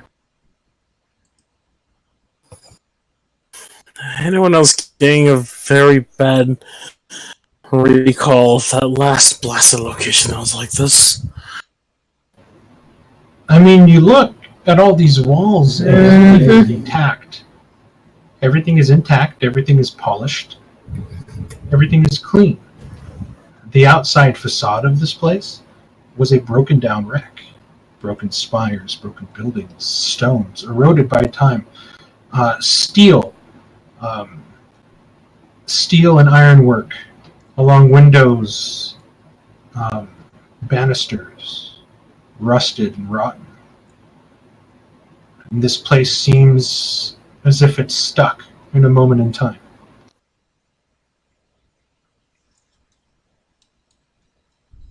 This way, everyone. Drummond, you enter the back, and it is just a large half-moon room.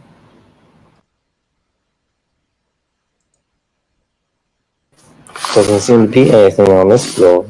It's like So, a brand new apartment that you're walking through to look at for the very first time. Just new floors, unscathed walls, no furniture.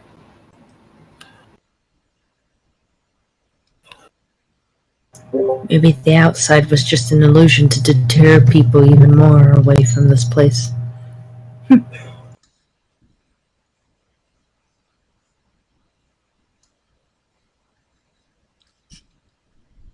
She did say to just head straight for the portal, right, Sirak?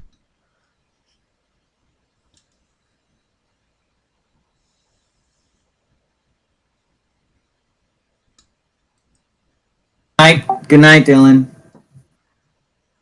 Okay, sorry, what was that, Doug? She did say to just head straight for the portal, right? She did. She said not to tarry in the tower. That nothing was worth touching other than the portal. But then where is the portal? Well, there were stairs that were going down. We passed them. Or up. Oh, up. Well, I kind of want to get a view. Then let's check that area out, since this room appears to be clean with nothing left in it. So I'll go up the staircase, Mark, just to see where it might lead. And you guys see that you're like visibly sweating. You feel the drips sort of running down your nose, landing on your lips, and you have to wipe your eyebrows. It doesn't feel like too hot, but you're sweating. You don't know if it's from exertion. Strange. Zirak, you begin to walk up the stairs. And you go up about 10 feet, and you hit another landing. You look, and the stairs continue up. And in this landing before you, a door has been left open. You see that there is an outer wall and an inner wall.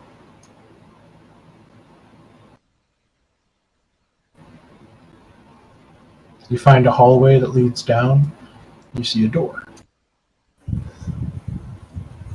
Give me 1 second while I begin to pull everybody onto this map. Okay, I'll wait by this door and just kind of do a low whistle so everybody knows where I am.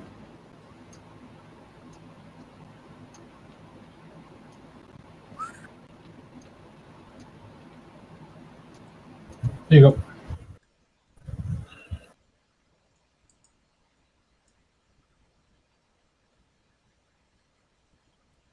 Does this door open? You put your hand on the handle, and the door opens, revealing a small room. And for the first time, you see what seems to be a sign of life. A broken chair. The wood, long since faded bone white.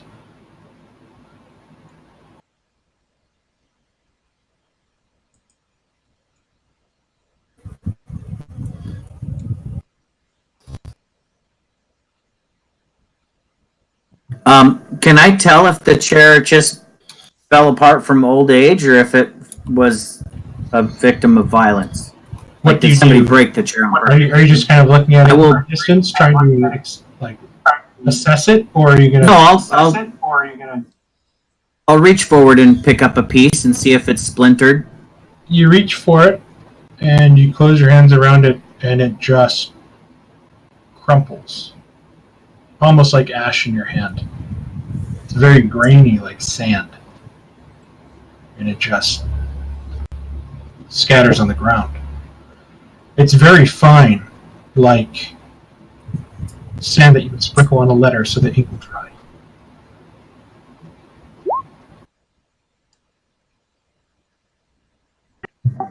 Everything in here is so ancient and broken. As I come out and say, that even the furniture falls into dust.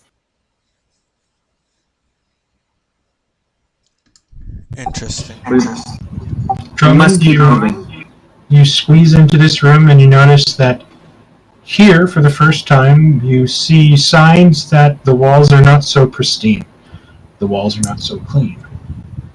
You see bits and chunks of rubble that have fallen off of the wall. Large chunks of the veined marble kind of laying on the ground. You look along the door and you see some scratch marks where it looks like some stone was caught underneath the door, and when it was pushed, it left large gouges in it. But other than just the broken stone, there's not much there.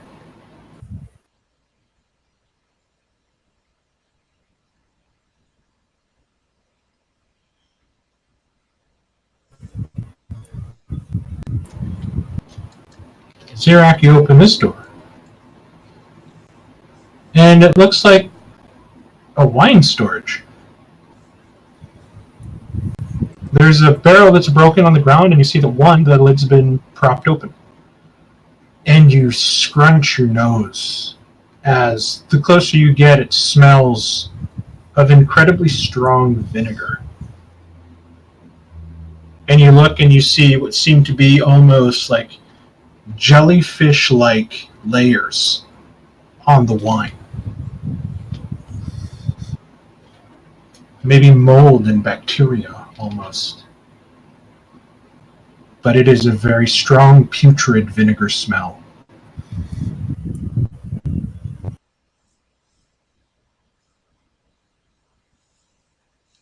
Well, it appears the residents here don't care about storing their wine properly. And I'll back out of the room as I pinch my nose.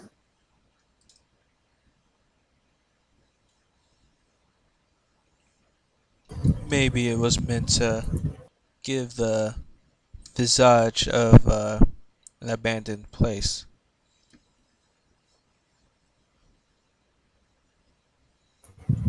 Leomorn and Drummond, I know you guys just looked at the door that was in the right there, didn't have time to open it. But as you sort of opened the door and looked in, you saw some broken crates.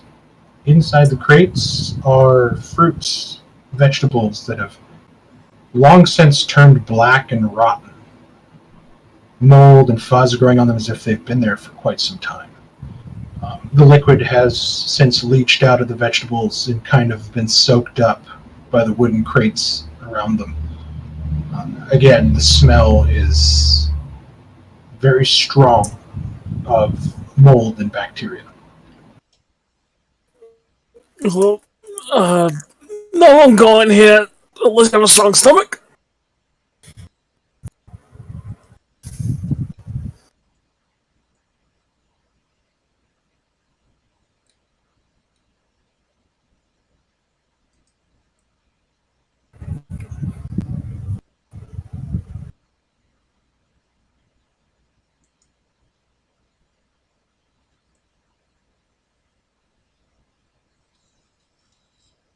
So did anybody find the portal?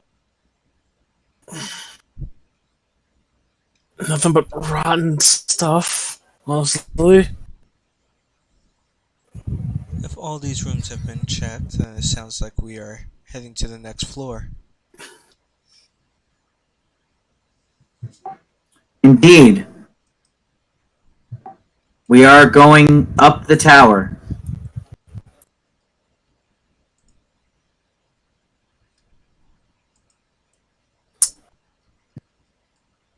Did anybody find the next staircase? It's just all in the middle. It just keeps winding and winding, leading into some landings. Zerak and Leomorn first to the stairs. This time 25 feet up to the next level.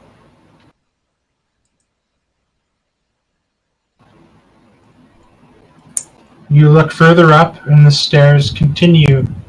Give me a perception check, you two. Disadvantage due to the dim light.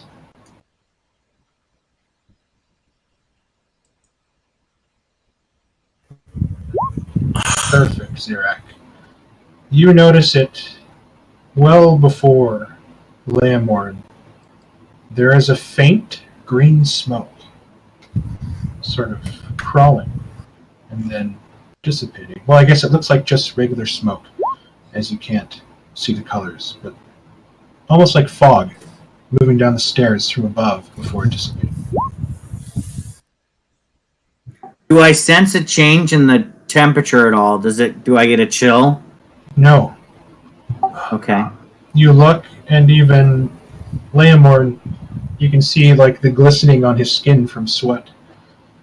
You're not suffering any of this just because your robe kind of protects you from heat.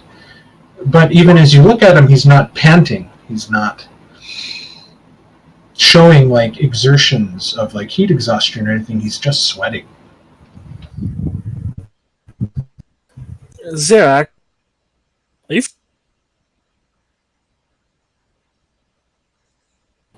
I'm just going to move you guys onto the map.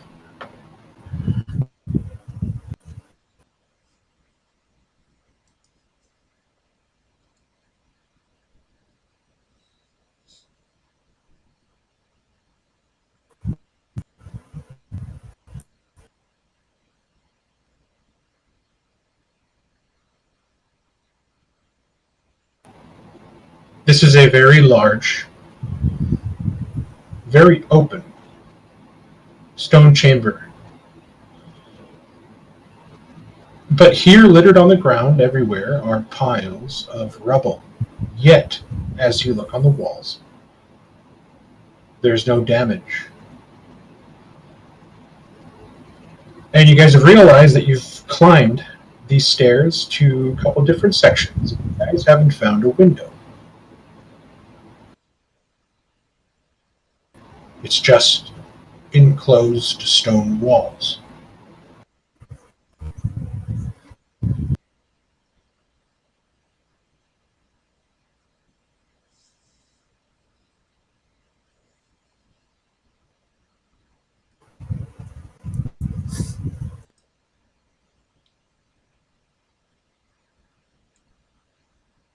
Huh.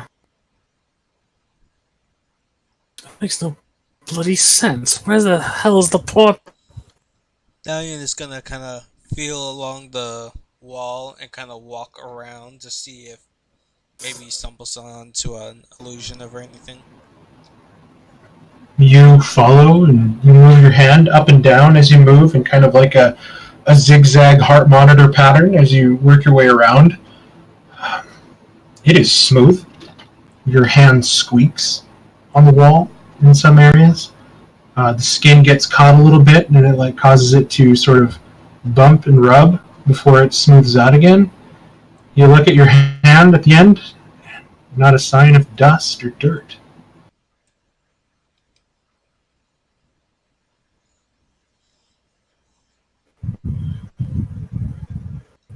Once again, nothing.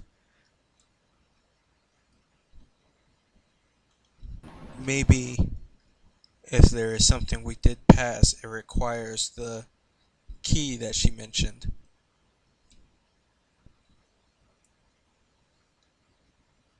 Perhaps, but I would assume a key needs a keyhole, and I didn't see anything of the like. Valeria, you're looking at piles of what almost look like rubble. You bend down and you pick one up, and it's stone. But you don't know where it came from. Nothing here looks damaged. The floor, the ceiling, the walls.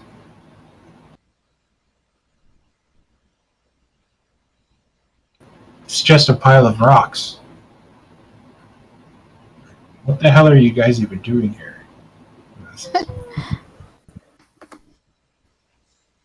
You sort of... I kind of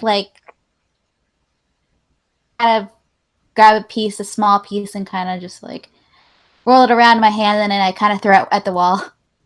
You throw it at the wall, and it shatters, and it leaves a small little divot in the wall, like an impact area. And you see like the dust kind of trickle down. And you watch it for a bit, and the pieces of the broken stone and the dust are still there. You walk up and you rub your finger on the wall where it hit, and you can feel a little chip that it made, and it's still visible.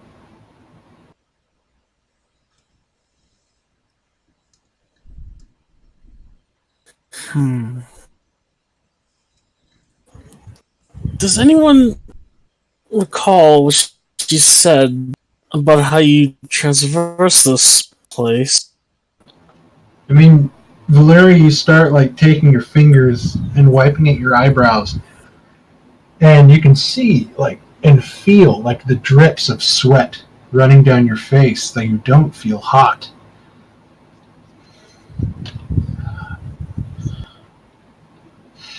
The more you think of it, you kind of start to feel a bit nauseous and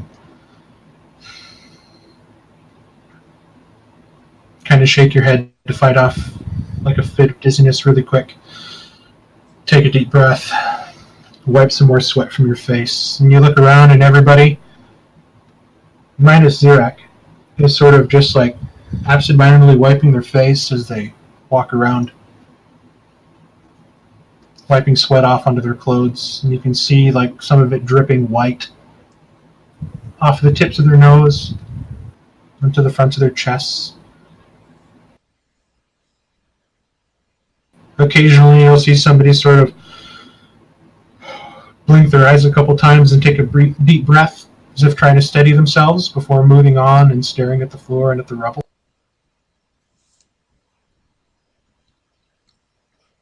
How large are these piles of rubble?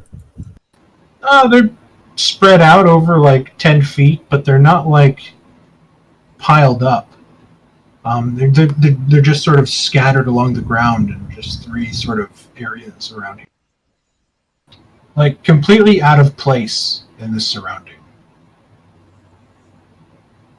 As if somebody like just came up here with a wheelbarrow and just dumped stones and left. If there's any that seem like large enough to maybe possibly be something other than the stone, I'm gonna kind of walk around now, kind of checking the piles. Give me an investigation check.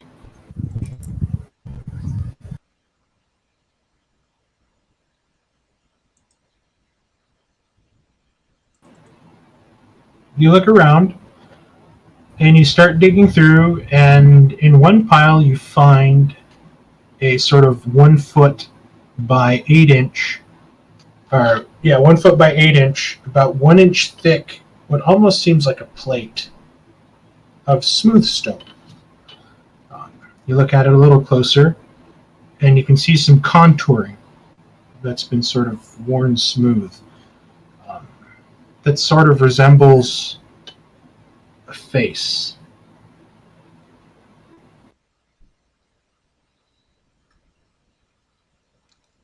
Odd.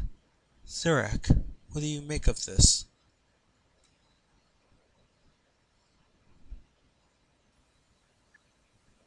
I'm not sure. What is it? Do I notice anything unusual about it?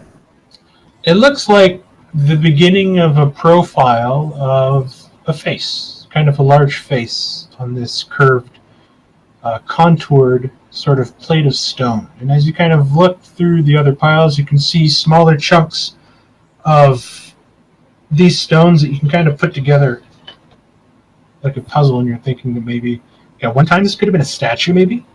A statue that's been broken and kind of just left here. I'm not quite sure.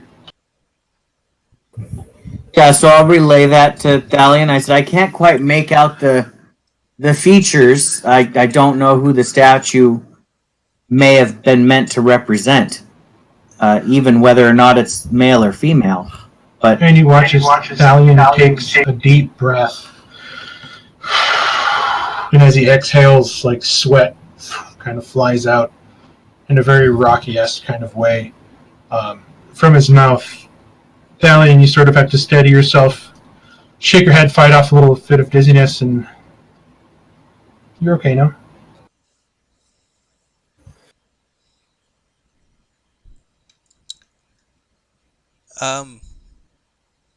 Based off what Sirach said, I try to see if maybe the rest of the stones do kind of fit into like pieces of a statue.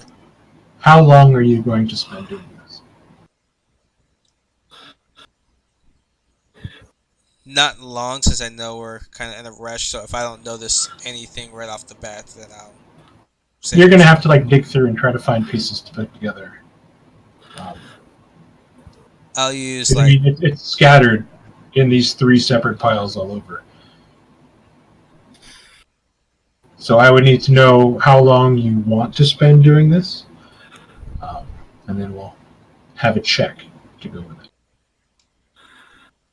I'll use like 10 minutes for the start just to see if I notice anything. Okay, so the DC for this, for 10 minutes searching really quick, is going to be pretty high, so go ahead and give me a investigation check.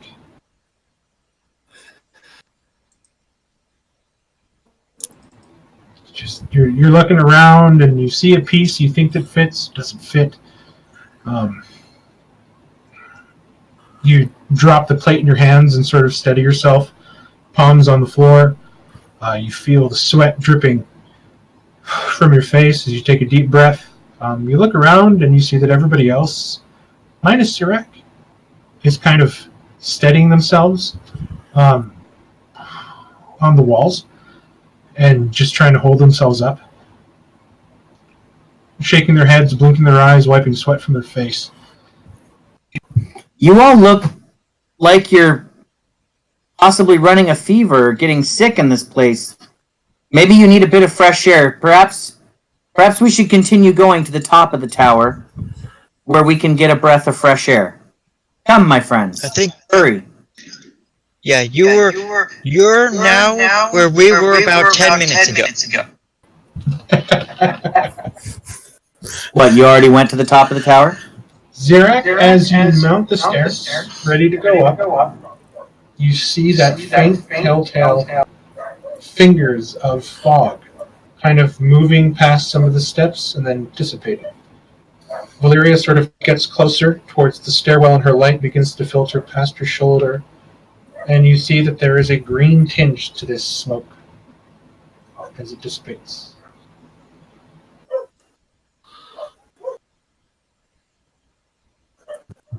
Does anyone have the ability to sense magic around us? I don't yet know the spell to detect magic, but does anyone else know it? I've been trying to study that myself, but so far I haven't quite figured it out myself. Someone's gonna pull out his hand. He's like, and then he goes over to Zerg. Me.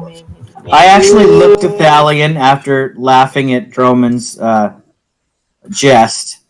Thalion, you have the ability to sense creatures of unnatural origin, do you not? I can sense undead and demonic-like creatures.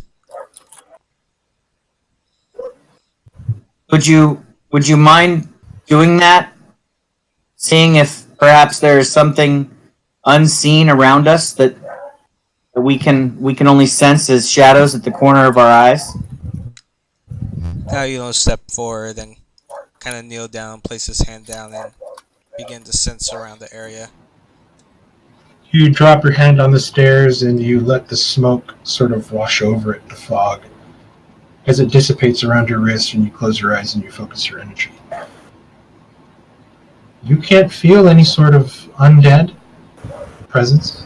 You can't feel any sort of demonic presence. But it's a strange sensation, as if your senses are being confined to this place. Usually you can feel the sort of primal sense that you send out into the world, and you swear it goes a lot farther than this, but it feels like you can't get past these walls. And you take another steadying, shaky breath as your eyes go a little fuzzy. And you stand up unsteadily before you gather yourself. You aren't able to really sense anything. Unfortunately, I do not sense anything, but I fear something in these stone walls is blocking my senses.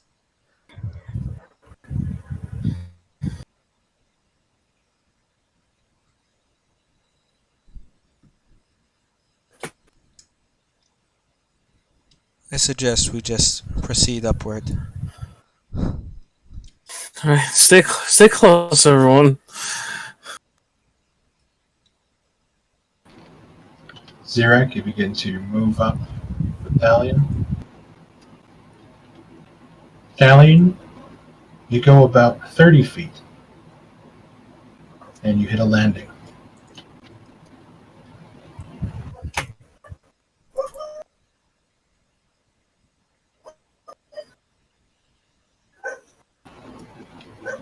Valeria's light begins to shine up through the corridor. I'm just going to move everybody in. The light illuminates that covering the ground here is a thick green fog that reaches about ankle length. And there is a sound like a blowtorch. That is deafening. The dizzying sensation is even worse here. And you turn around and you see a large stone archway standing sentinel in the middle of what seems to be an empty room with a pulsating green light directly in the middle. Valeria, you make your way up. Those of you that make your way up to the landing, opposite here is a door again, and it's just smooth walls within.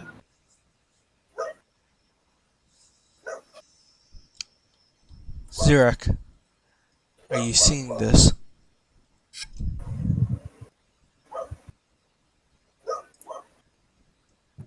I'll step forward and see if I can get a better view. You get a good view. You see 4 large stone pillars that go 40 feet up, touch the wall. Standing in the middle is a very narrow archway, but the archway itself goes up about 20 feet to the top.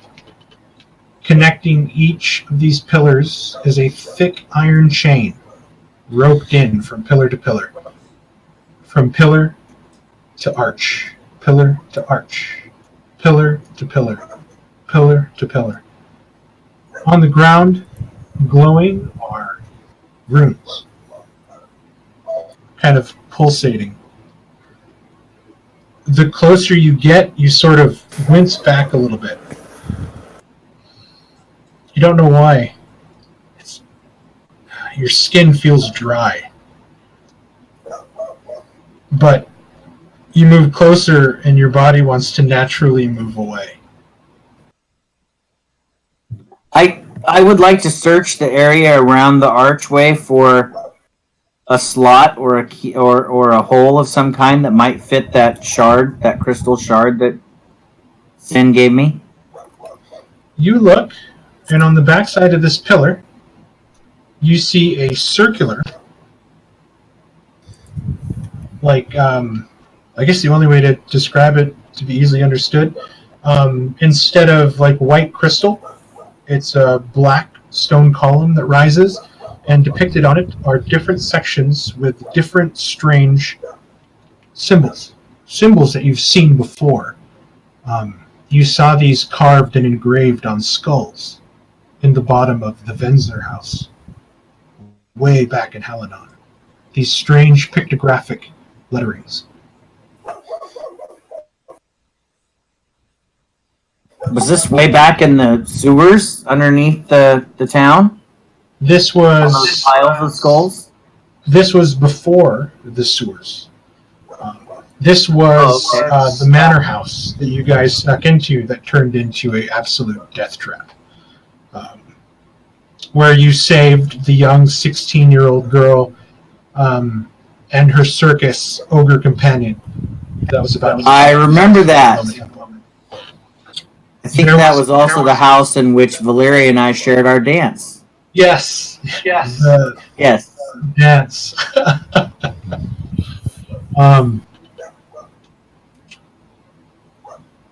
It's kind of hard. You look at them and you see that in the middle there is a jagged sort of circle. You pull out the key and you see that it fits. I cannot, for the life of me, find the picture, so give me one quick moment. I'm going to make a new handout.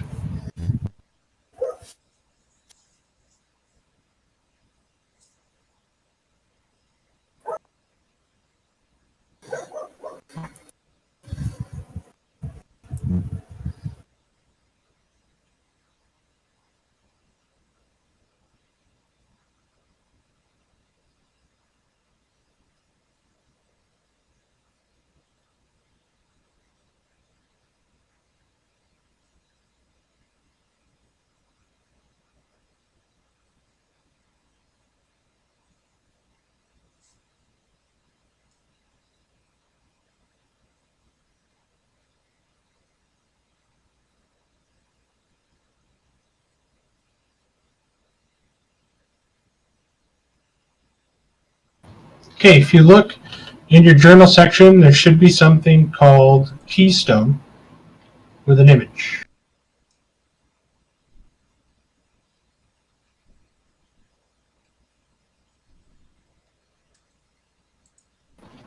So coming up from the ground is this black column of stone, about a foot in diameter. You look in the middle and there is this section. And there is 7 distinct sections separated by the 6-point star. And you look at the crystal key in your hand, and you can fit it into that slot perfectly. Can the symbols be rotated at all, or are they static? The symbols themselves are static.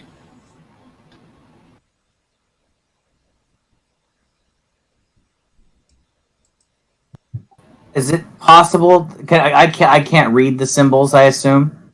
No. I would like to ask if the group can not pass out in the near future and take 10 minutes to cast Comprehend Languages and then see if I can read the symbol. Working on it. You begin to cast Comprehend Languages, and everybody sort of leans up against the wall, pulling out their water skins. Some openly pour it over their heads. What you were hoping would be like a cool, refreshing sensation just feels like wet. There's no temperature to the water. You drink it, and it's lukewarm. It tastes old. Blech. But it wets your mouth a little bit. But it doesn't stop the sweating. How about my drinking of water? Is that thing cold or is that just blah water? Do you make the gallon of water? Yes, I'll give that a shot if my water's not You- doing it. Make the water and you kind of splash it over yourself. As soon as it hits your body, you feel it like a chilly sort of, like somebody dumped cold water on you before the temperature immediately after that just, and it just turns to this flaccid warmness, and you feel sticky, like, oh.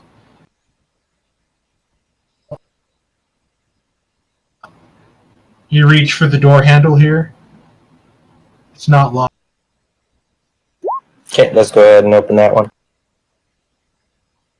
You open this up and you reveal a room. Clean. And on the other side, as you look in, is a desk, chair. There seems to be parchment on the desk and what seems to be an inkwell.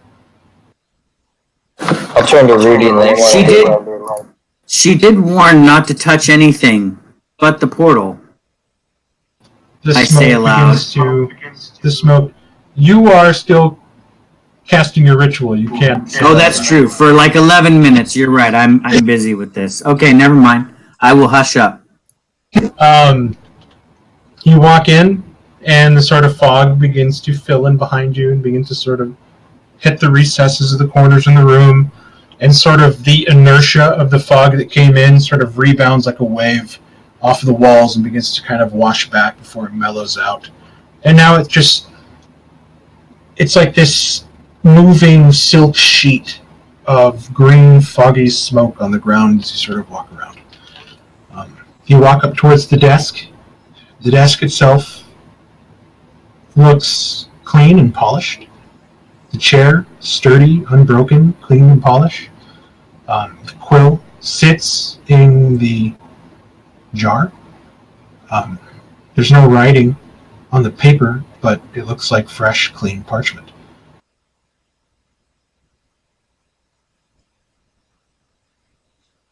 Odd to find nothing and then suddenly find a writing desk. What do you think, Waymore? Zirak, 10 minutes has passed. I don't know, honestly. It's weird all this is here to begin with. So if I can make out what any of these symbols might mean, perhaps it would offer a clue as to whether or not the portal leads to different locations, is what I guess I'm trying to figure out. You look at the runes inscribed in the stone in the ground, and immediately your brain pulls out roots in Draconic. And you understand these runes as sort of runes of binding.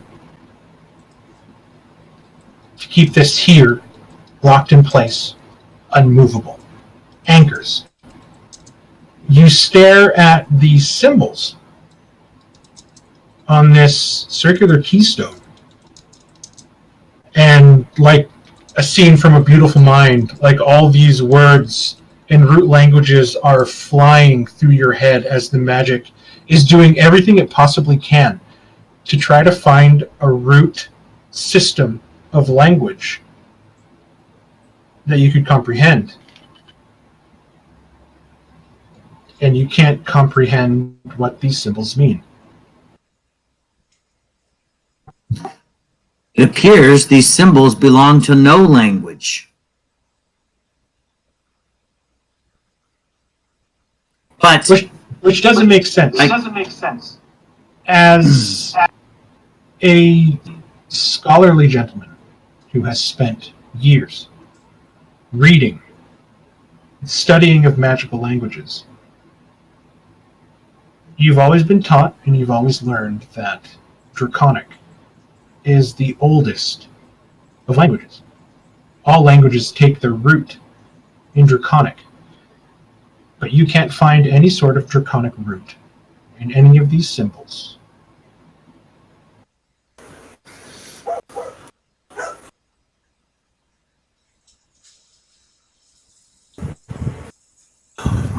I will go ahead and insert the key into the keyhole.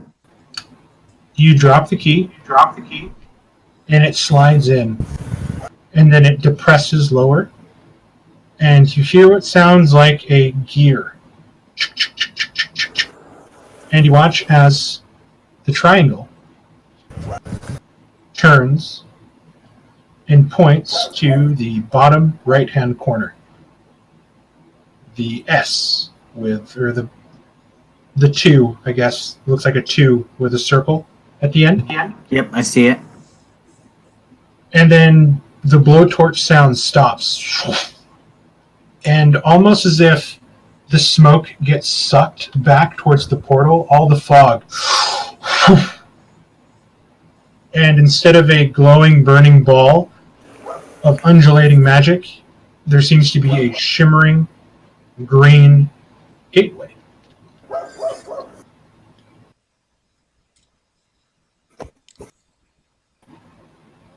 You feel better. You don't feel the oppressive dryness on your skin now that you're close to here. You can stand to be close to it.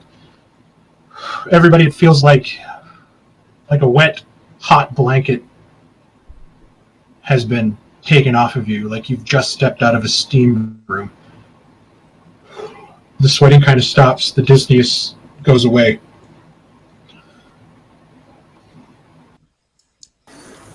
Those of you in the room, what are you doing?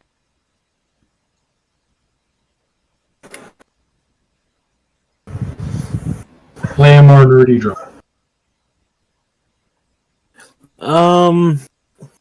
Is there anything that might be hidden on the desk? Like any sign that anything might have been used, or is it just pristine? You want to like physically investigate the desk? Is that what you're saying, or do you just want to like? Is there stand anything at it? on the desk? There is an inkwell, a quill, and a blank stack of about 5 pieces of parchment. Is there anything on the parchment? Or is it just blank? The parchment's just blank paper. Can we open the desk? It's think of like an architect's drawing desk. It's kind of like at an angle, and it just has 4 legs and that slightly angular tabletop, and there's no like drawers.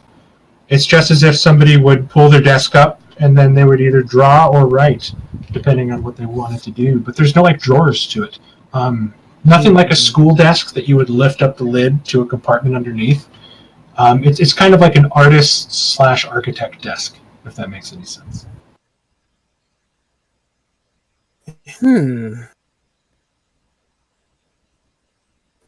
I wonder. Now, I'll wave my hand a little bit for mage hands.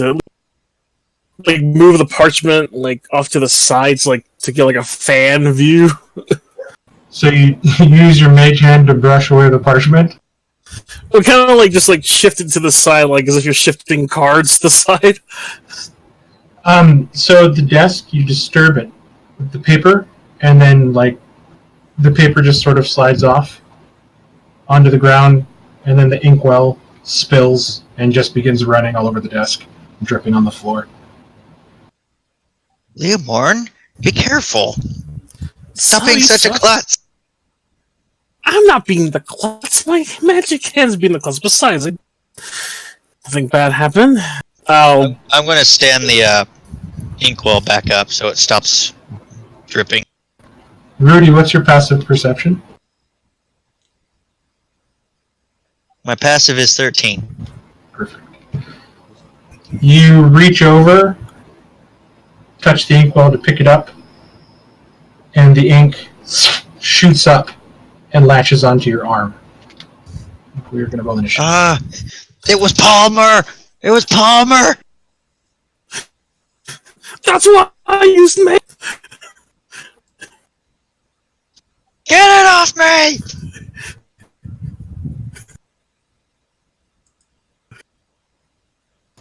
As almost like a symbiote, the ink begins to like start to cover your body, and you feel like a burning sensation.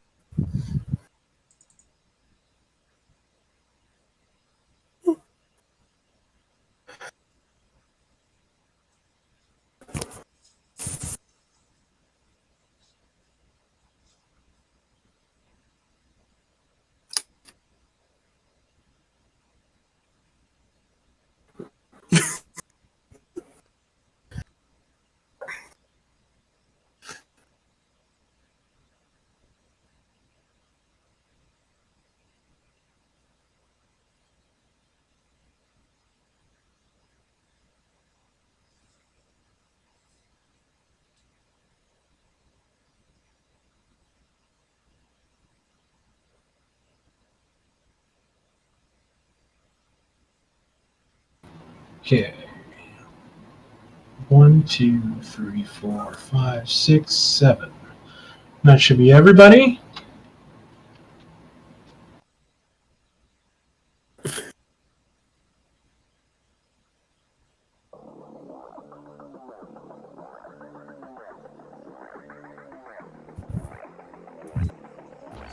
Rudy,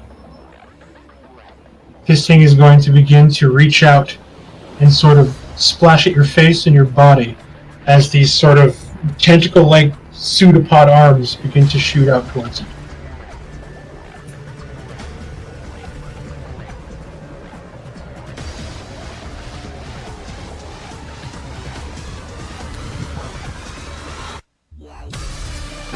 Mark, is the portal open? The portal is open. Okay, thank you. 16, Rudy. 16 hits.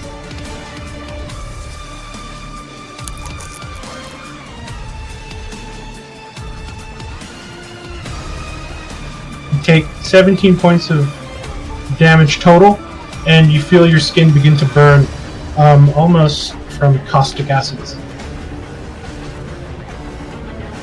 But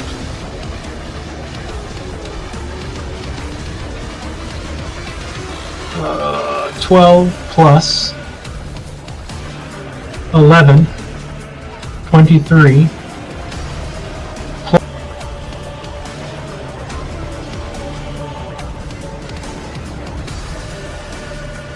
6 and 6. So 23 plus 12 for 35 total.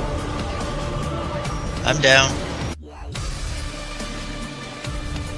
Leomorn, Drummond, you're watching as this ink is now beginning to sort of crawl and grow on its own, sort of coming out of this inkwell and beginning to cover Rudy's body.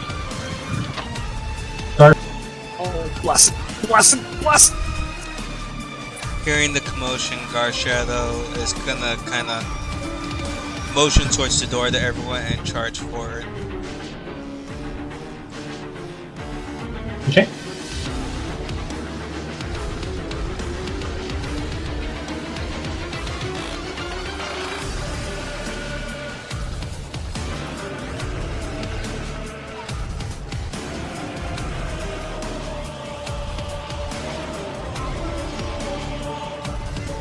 As Garshadow gets in, he's going to claw at this.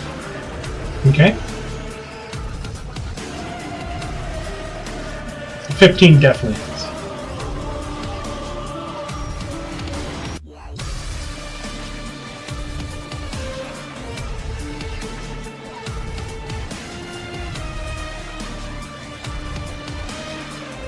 Okay.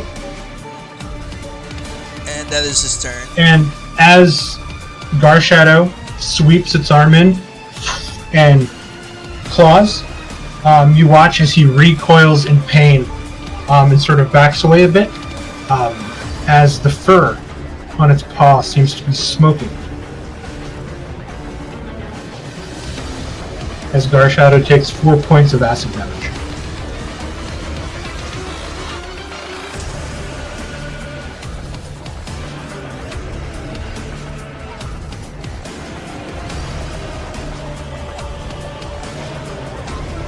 Go ahead, Doug. Yes. What was that? Go ahead, you said he was doing something before I kind of interrupted. Oh no, that was the end of his turn. He wasn't able to pounce from the way the room was shaped. Okay.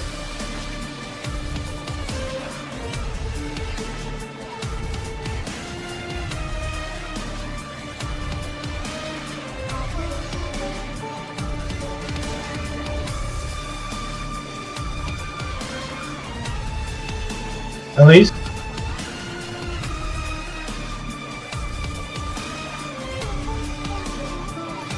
I'm going to move.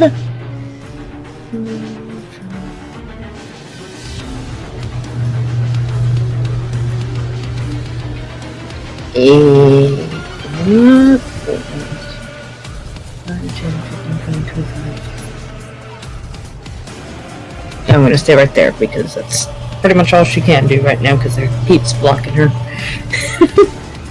Okay, so you're just going to move to the door? Yep. Okay. Drummond. I'll kneel down and use a healing drop on. Okay. I believe that's 1d4. Yes, I believe so. Okay, go ahead and roll 1d4. Rudy, you're back to consciousness with 1 hit point. And you're looking in horror as this ink is expanding and growing and starting to cover your body. I'll stand up for 5 feet. Yeah, I guess that'll be my turn. Okay, you're gonna stay there.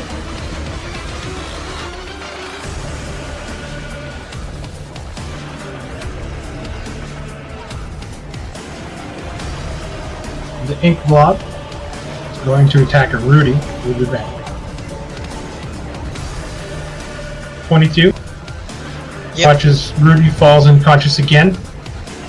And another pseudopod shoots out and punches at Drummond.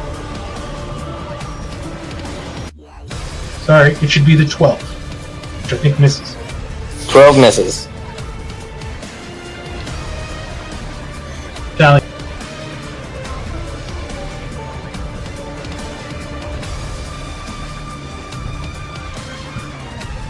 Dalian is gonna momentarily go into Elisa's space and strike at the ooze.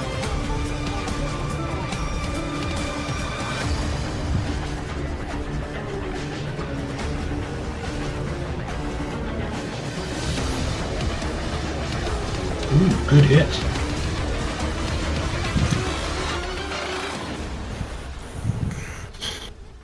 Well, there's no point for my necklace to trigger. Quick, put it around Rudy. Okay, it's going to take all 20 of them. Bonus action hit with the opposite end.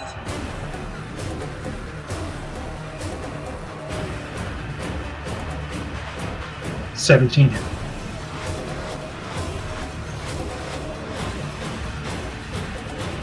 And Garshadow will use his reaction to claw again. Okay. 15 hits.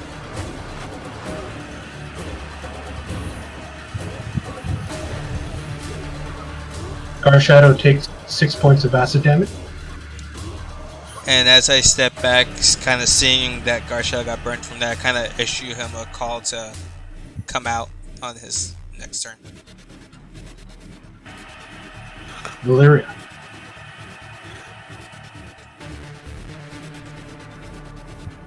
$25. Is there any space right here?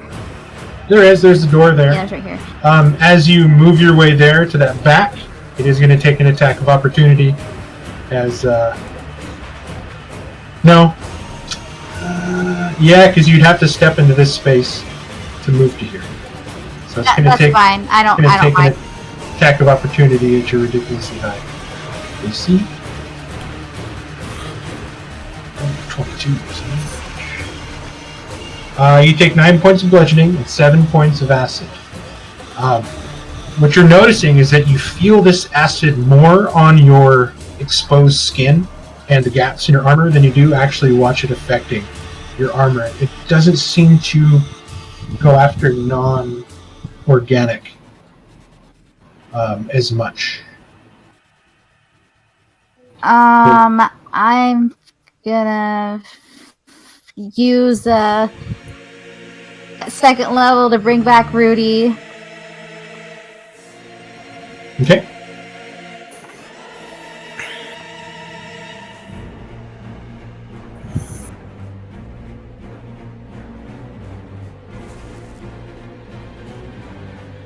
And I'm going to use a Sacred Flame at it.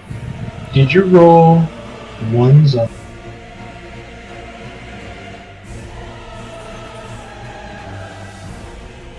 Alright, so the first one was a 2. Go ahead and re-roll a d4.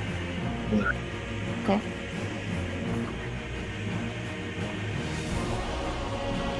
Okay, so that's 5 plus 2. So Rudy, you have 7 hit points.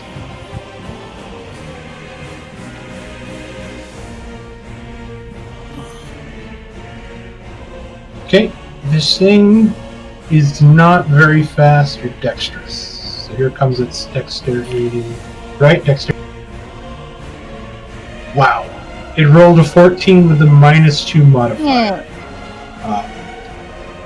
Okay, and then I say, get her out of here. Leomorn, Yeah, right. Oh, crap. things turn to shit real fast right now. I've noticed this. Well, I would like to do one ability, but that'll just hurt everybody, and I can't do that. What is it? I don't know what stopped you before. The hurting everybody part, that's what stopped me. What is it? Thunder step so I can get Rudy out, but...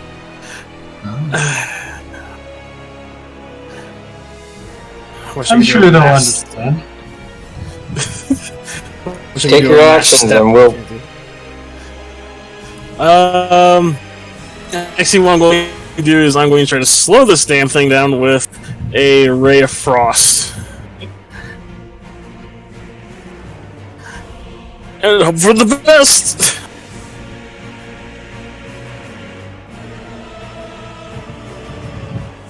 20 hits. Oh, wait. I need you to toggle disadvantage and roll again, because you are within 5 feet of this creature. Oh, alright.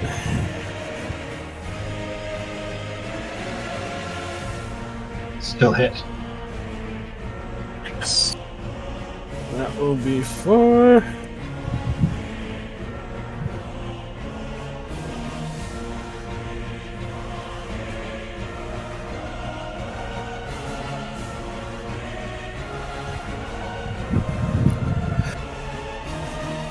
Takes 9 cold, and it's already slow. Speed is slow to move.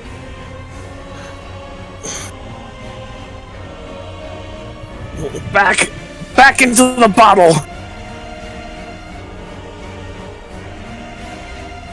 At the end of your turn? Yeah, that's all I can do. So Rudy's going to stand up. And then she's going to disengage. Okay.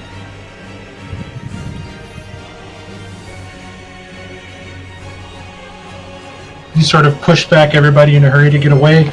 The little bits of ink almost sticking to you like squid tentacles as they sort of wrench and pop off as you run out of there, and it sort of retracts to the main body that just continues to sort of grow and swell in size. Zirak. I told you all not to touch anything. As I... Leomorn did it first. Leomorn did it. I did it first. My foot! I did it first! Your foot, it was your hand. I didn't even touch it with my hand! Your As main hand this still is the counts. creature, His do I have magic hand? line of sight to it from there? Yeah, I can say you can definitely see it sort of blobbing in front of Drome. Okay, I will line up a shot and just start with a fireball or a firebolt.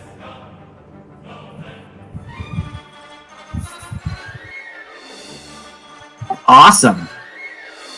Yeah, it's a little wide. I think I completely missed it. Just shooting through a doorway is a little more difficult. Funny enough,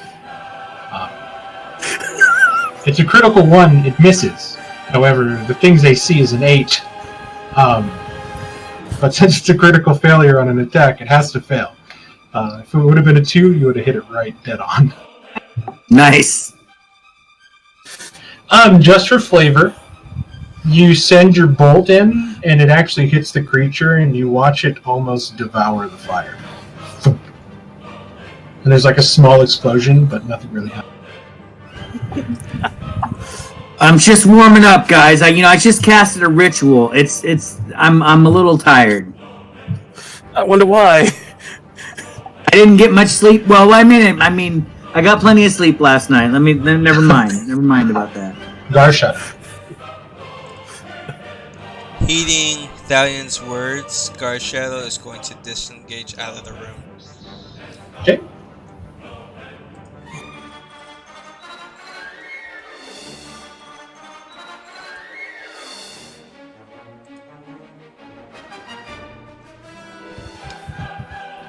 Elise.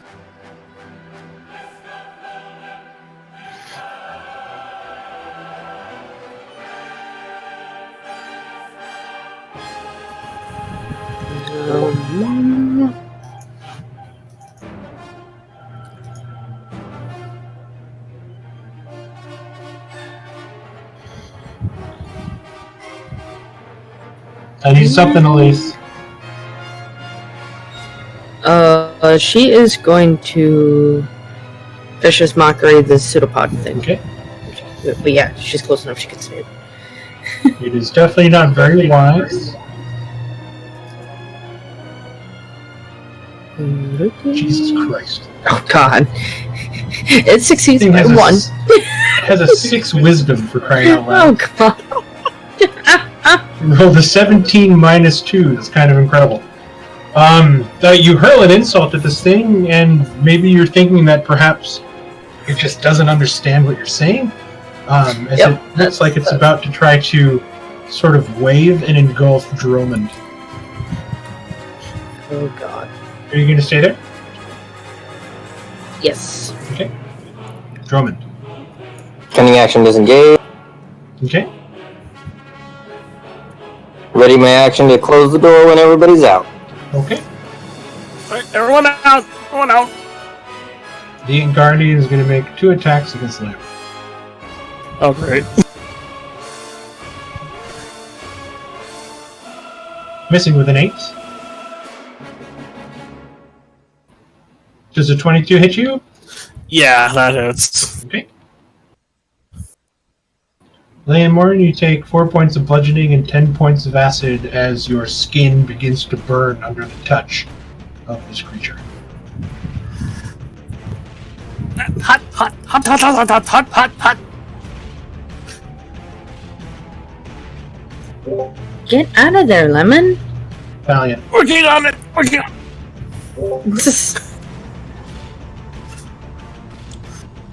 Stepping in real quick, well, at least it's Elise spot. I'm gonna strike one more time. Okay.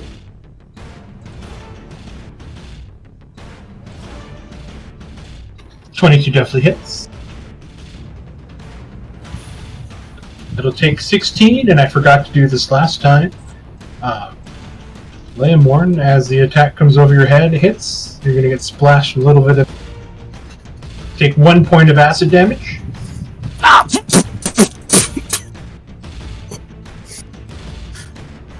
Run away, Lemon. That's how Thalion killed Rudy before. Hey, I wouldn't have Valiant, you slice in. Poof, you twirl it. You're getting ready to stab it with the blunt end.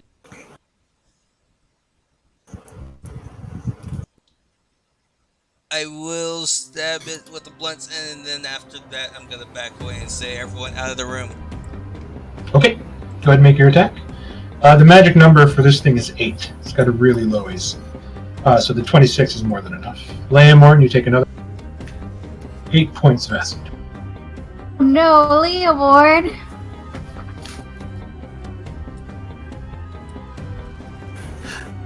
I'm gonna burn to the church for shield. I'll see you outside, and then she goes 5, 10, just engage. Okay. Valyria runs out, grabbing at your shoulder, Leomorn, trying to rip you out of that room. Leomorn, it is your... Yes. Okay. I guess to help her along, I'm going to focus and activate the my Tempest magic, so it doesn't provide attack opportunity as I float away. Okay, so you're going to cast a spell. What spell are you going to cast? Let's see if I can figure out the I'm supposed to use here? So you have to cast a spell to be able to float away with your Tempest magic. And it has to be a spell, not a cantrip. Okay, I guess on the way out, I'm going to lob a Chaos Bolt at it. Okay, roll this at disadvantage, because you are within 5 feet. Alright, advantage. A 9 hits.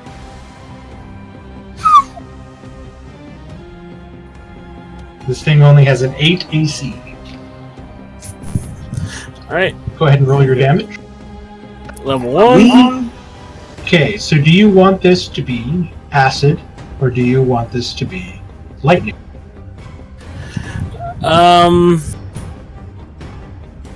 Actually, yeah, I'm going to use... Actually, yeah, I'm going to make it lightning. And... I know I have it in here somewhere. Would that proc the Heart of the Storm as well? Say that again. Proc the what? Heart of the Storm? Go ahead and link it. If it lets me.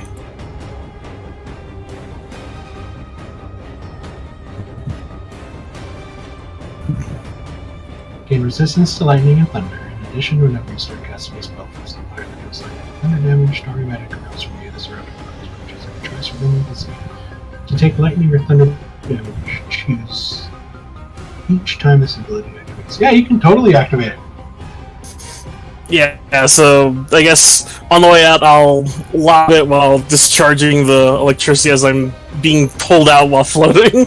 Okay, so what's the damage of the Heart of Storm exactly? This eruption causes creatures of your choice that you can see within 10 feet of you to take lightning or thunder damage. Choose each time this ability activates. Okay, so it takes an additional 3 points of lightning?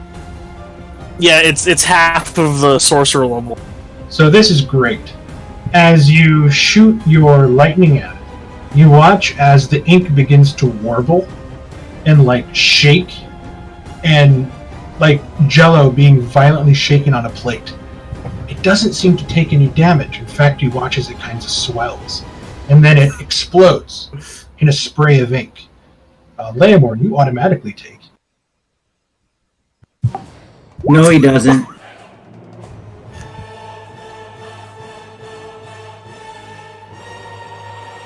You take 1d8 automatic. 4 points of acid splashes on you. I need...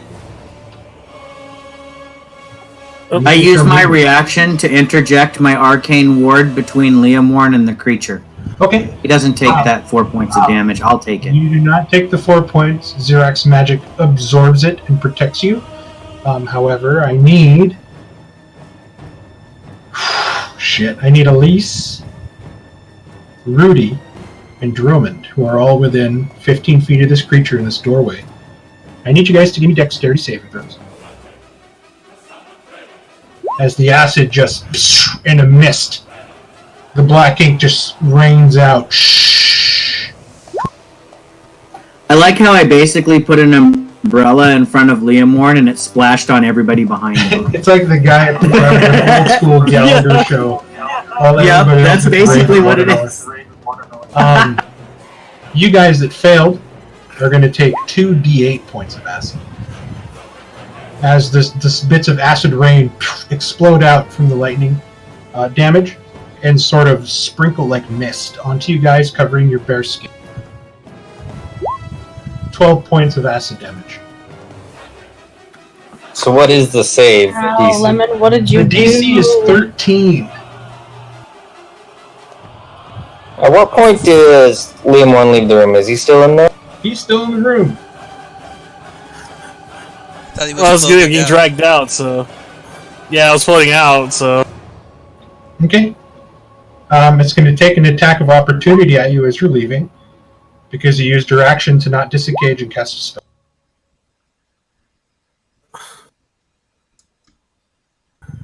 Thought your ability allowed you to float away without taking He opportunity attack. used his, if I believe correctly, he used his Heart of the Storm instead of that other ability. Instead of his Tempest magic?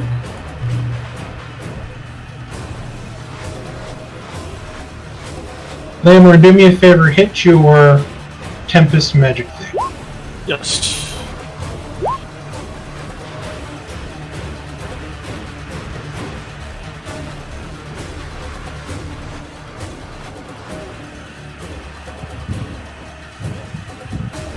Give me a quick second. I want to make sure. This I wanna is a make bonus sure- action. Yeah, I want to make sure these two things stack really quick. Yeah, I And tried. he could move before he actually cast the spell. So he could float away 10 feet and then launch the... So he wouldn't have had to have attacked with disadvantage anyway, but he hit, but... Okay. You escape, you float out of the room. One of the pseudopods shoot out and sort of form into these suction cup-like fingers. And you get to the door, and Drummond slams the door, and you hear a sizzling from the other side.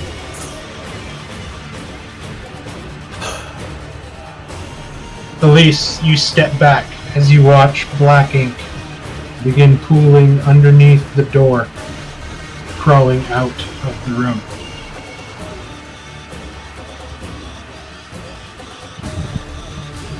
Leomorn, you still have your movement. What would you like? Is everybody... Let me ask you this. Is everybody just running? I wasn't gonna run, but everybody else seems to be running. We have fought like demigods and shit, and we're running from a pile of slime? Well, demigods haven't dropped me 3 times in the last 6 seconds. Something's really wrong with I you. feel really bad for Rudy. Yeah, Elise remembers what happened the last time she tried to fight Pseudopod. She's not doing it this time. I mean, the ink is starting to move underneath the doorway. And it's like Terminator 2. It goes underneath the door, and then it begins to stand and crawl up the door. Everybody back up. Everybody get back behind Okay. me. Get behind the wizard, who will tank for everybody else. You all run. I'll take care of this. Zarak is like, I've got this, guys. Get behind me. I'll defend you all. Rudy, I need a death saving throw. Okay, so that's one failure. Zarak, it is your turn. All right. I would like to. So, is this ooze effectively still behind the door? It's effectively still behind the door, just the flavor of it is beginning to move underneath. And I'm assuming the door is closed. The door is closed. Droman used his ready action to close it. Okay. Well, great job, Drummond. I'm going to move forward and use an object action to open the door. I would like to fucking open that door back up. fling that door open, touch my thumb tips together, and point out my outstretched fingers, and I'm going to blast forth flames like the world has never seen, and then I will take a 10 feet step back again. Okay, this is a dex save, correct? Correct. Rolls a 1. God damn it with the fucking damage rolls. So the 15, the sheets of flame that shoot from your finger, you're like a farmer with the blowtorch just taking out weeds, just covering this thing, and you notice that the skin sort of bubbles with the heat, but it just sort of smokes. It's not taking as much damage from fire as you were hoping it would.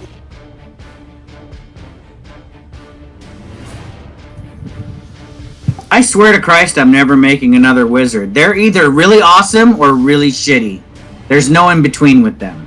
You'd be pretty okay. awesome. 15 damage for a 3rd level spell. I would rather have a 1st level archer than have a 3rd level spell. A 1st level rogue with this D6 sneak attack would outdo that damage. Do you, and that was, I'm plan gonna. to- So I used my use an object action. So I don't have another one. So the door is going to remain open, and I moved 10 feet forward, so now I'm going to move 20 feet back. You watch as Zarek, like, kicks the door and shoots fire, and somebody close that, as he kind of just starts Yeah, walking. but you guys can shut it now if you want. The damage is done. Fantastic. Top of round 2, or 3, it is Garshadow's turn. Garshadow, pull her away from the door. Garshadow's gonna Gar- go up to Rudy and kind of reach down to get just the cloth and try and pull Rudy away. Okay, you bite. He gently bites a hold of where the cloak and shoulder meets and begins to drag her back at half his speed. So that's 5 feet up. Elise.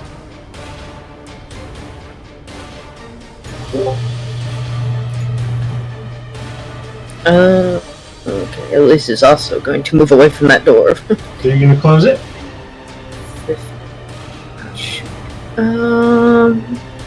Okay, before she moves, yeah, she's gonna close the door. Okay, you reach over, you close the door, and you begin backpedaling. Also, can she use Cure Wounds on Rudy? She absolutely can. Here.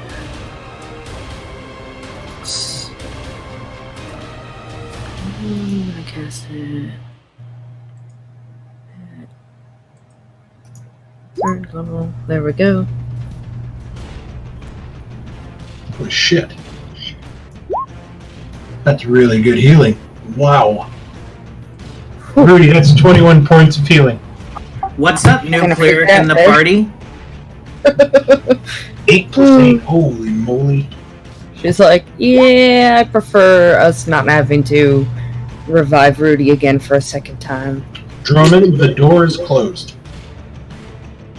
Cool. I'm gonna move away. I'm gonna go kick that door open again. It's gonna come out from under the door anyway, so I guess we can leave the door closed. I'm gonna go back there and be like, oh, fancy meeting you here, Zarak.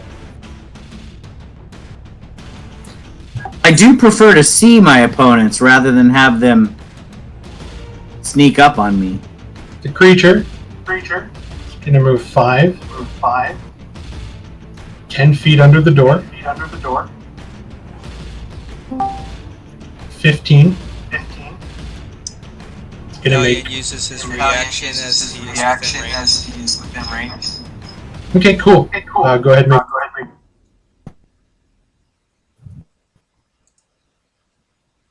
23 hits.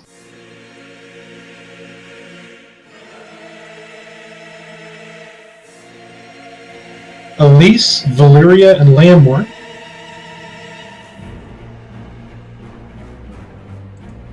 You each take 1 point of acid damage. It is going to attack Lamorn and Valyria.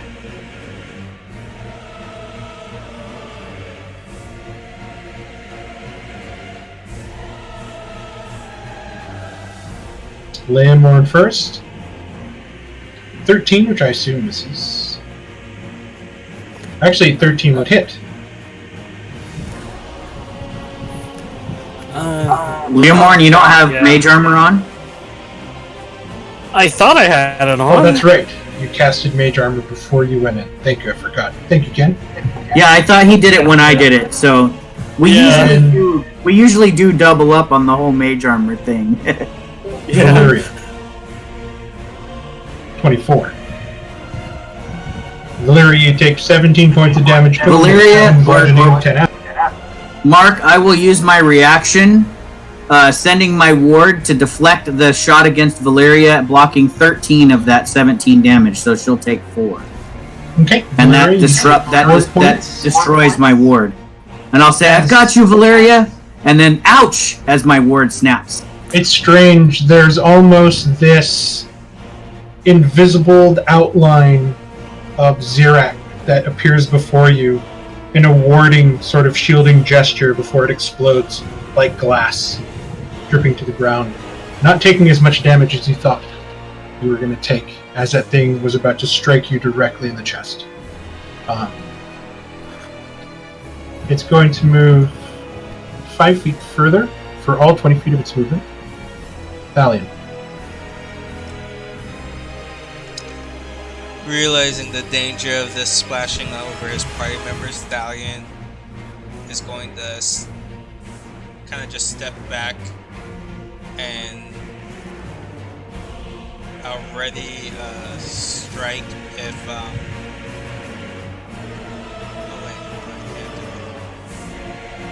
I step back and I'm kind of just gesturing everyone to get away from the creature.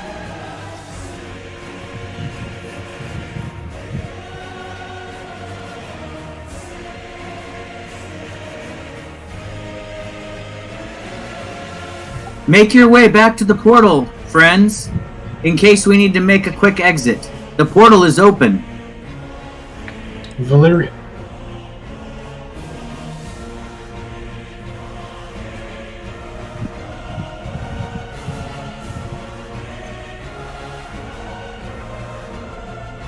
Okay.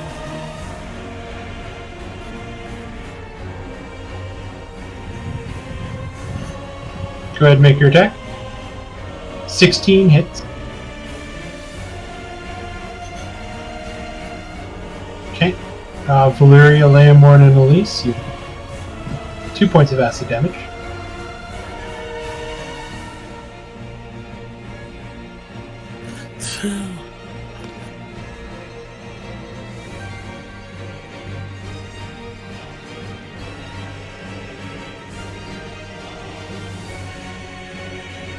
It's still alive, though the form is beginning to sputter and sort of warble. I don't know. Yes.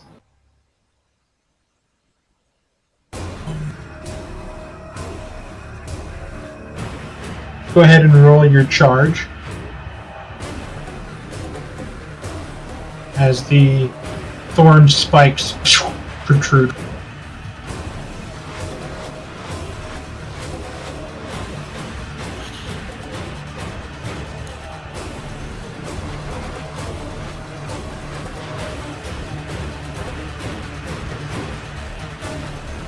Woo.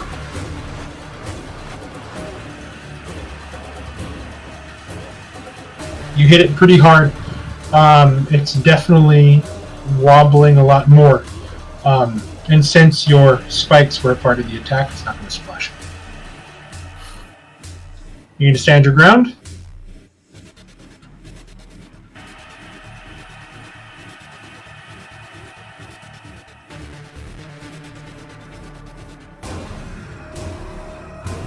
Okay.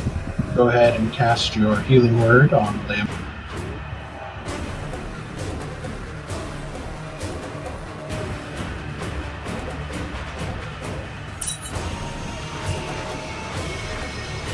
And Leomorn, it is your... Alright,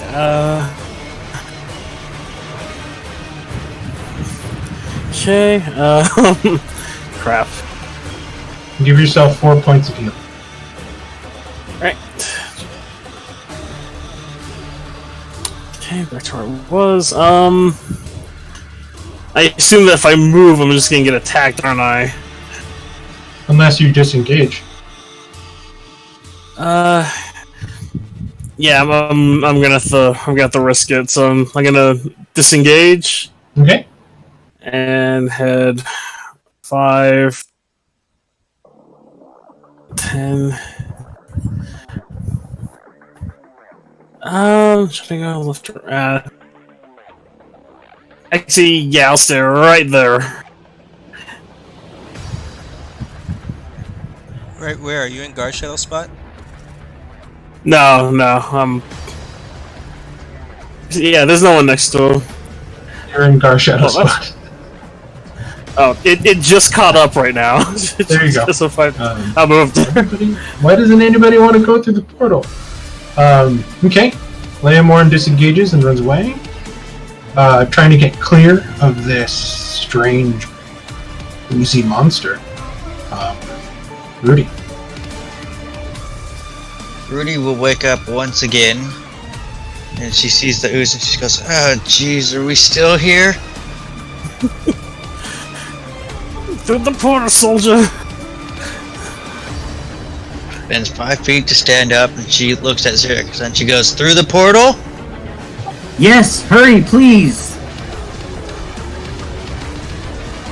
You guys watch as Rudy steps through the green veil and disappears. I'm right behind you. Zurek. Valeria, make sure that the rest of them get to safety. I will hurl a ball of rumbling thunder in my hand after I pull my tiny diamond out of my pocket at the creature. So I'm going to do chromatic orb with thunder damage. Okay. A 17 hits, and the coalesced orb of pure sound, I guess would be the way to do it. This clear, undulating ball of sound hits this creature, and much like the lightning damage, takes no damage from it. Ugh, I don't know what to frickin' attack this thing with. Well, I give up, guys. I've used almost all my spell slots on this thing and done, 2 points of damage. So I'm gonna follow Rudy into the... Okay, Valeria and Elise, you 6 points of acid damage. I need Garshadow, Thalion, and Drummond to give me dexterity saving throws as the mist cascades down towards you. That is a success. Success.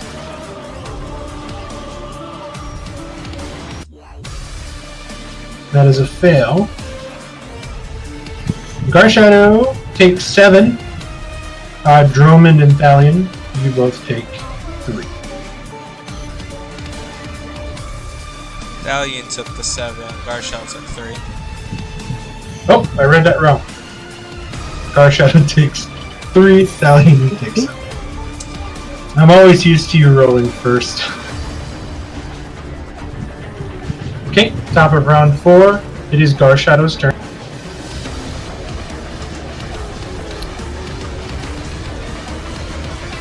I tell Garshadow to follow after Xerac. You watch as Garshadow follows in Xerac's wake and disappears through the green. Elise.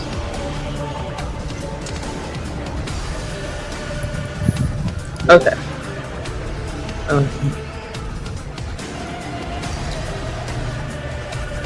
I am going to leave.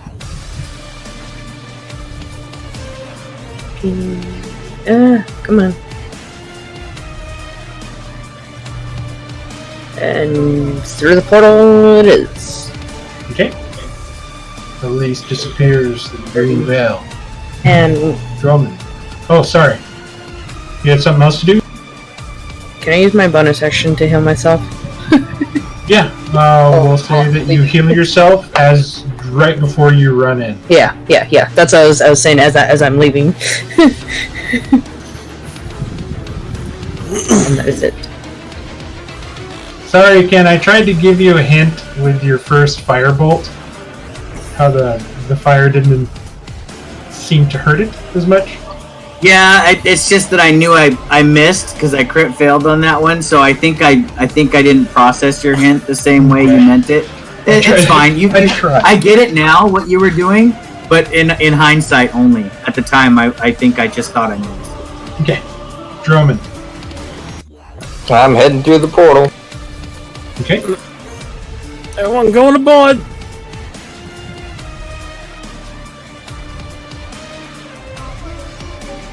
The ooze is gonna move. Actually, Mark, is the portal still open from the other side? Yes. Okay. The ooze is gonna move here. It's gonna move here. And it's gonna move here. I'm a little concerned that I left the key in the lock. Like, what if I need that on the other side? It's gonna make an attack of Valyria. 15. And it's gonna make an attack at Link. 13. Both missing now as this thing is obviously weakened and it's just warbling. Trying to use its last vestiges of whatever sentience is giving it energy to try to kill you. Valiant. You guys just run. I am going to hit this thing. Hopefully. Well, yeah, this is too much talking. I say that, and I'm going to strike at it. Okay. 26 hits. Leomorn, Valyria, Thalion, you each take 8 acid damage. I need you guys to give me a dexterity saving.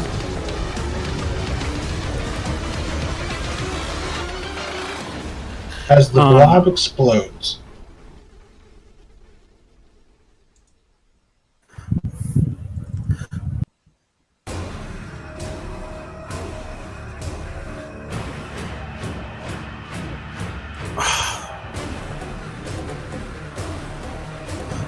Thalion, you succeed. You'll take half. Valyria, Leomorn, you take 9 points of acid. Thalion, you manage to duck as one of the blobs flies over your head, lands on the wall. You only take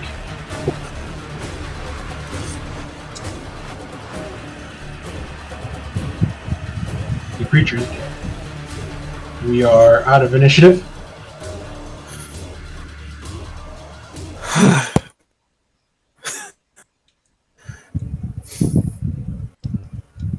I run to help Valeria up. Valeria is wobbly, barely able to stand on her feet. Her skin is covered in caustic acid burns, same as Leomorn. They are in rough shape. I'm fine.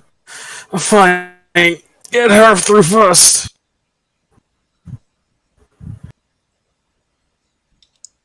I hand Valeria one of the health potions I have. Are you going to be okay?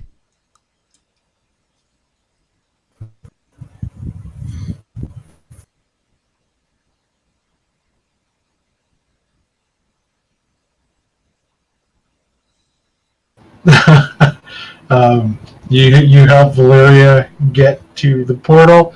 Leomorn, you step in just before them. Give me a quick second.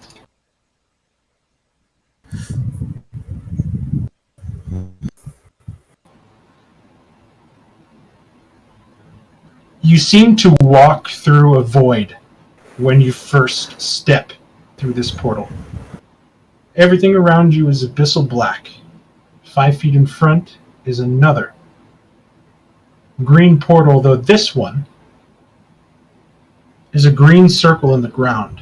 Each of you ran through the first portal, landing on the second one, and one by one you emerge into a strange room filled with screeching cries of something that is definitely not human, mixed in with the sounds of things that are definitely human.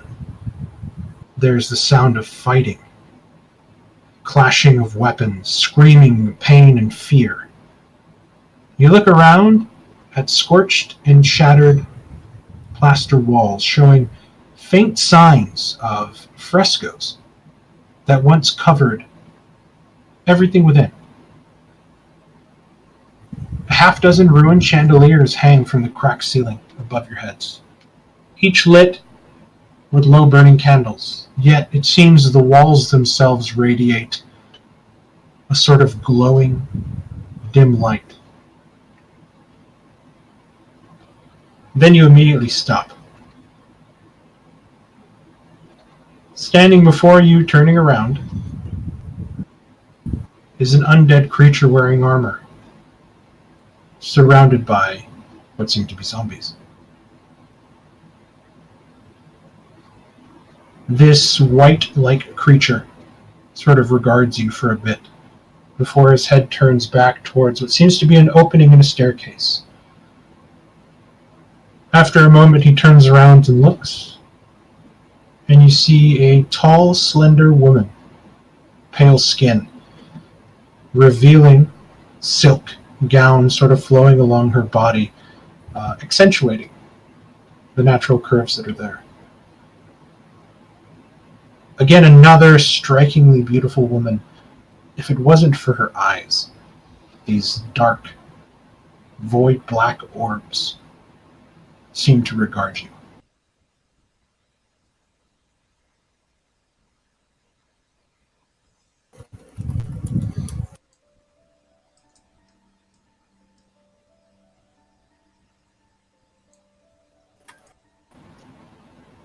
The sound of battle sort of emanates as this woman walks forward.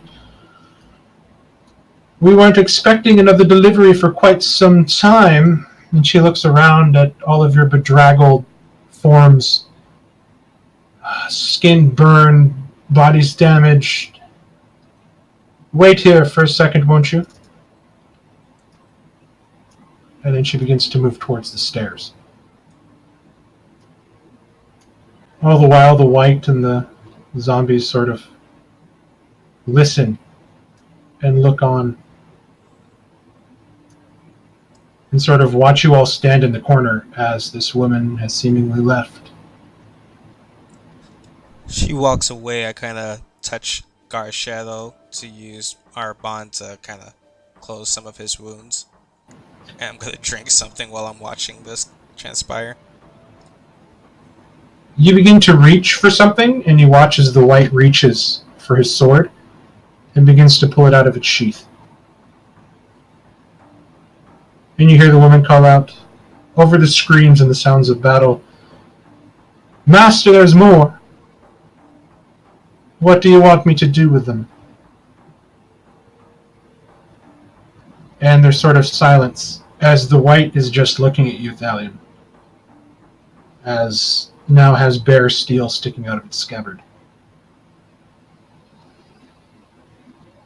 "Master, please answer me." She comes Do we back. recognize any of the voices, Mark? Okay, because this woman walking forward, she doesn't look like Sin, does she? She almost looks like the polar opposite. Okay. Though elvish, this one has a more mature bearing. Definitely more regal.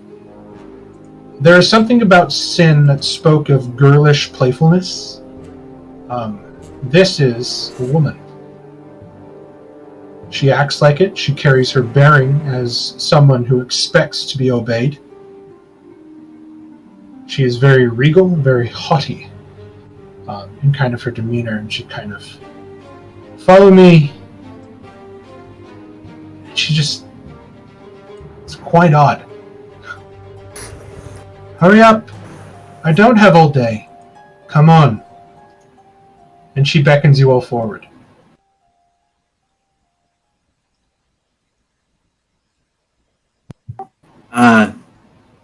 I respond to Rudy that this is apparently where Sin intended us to go.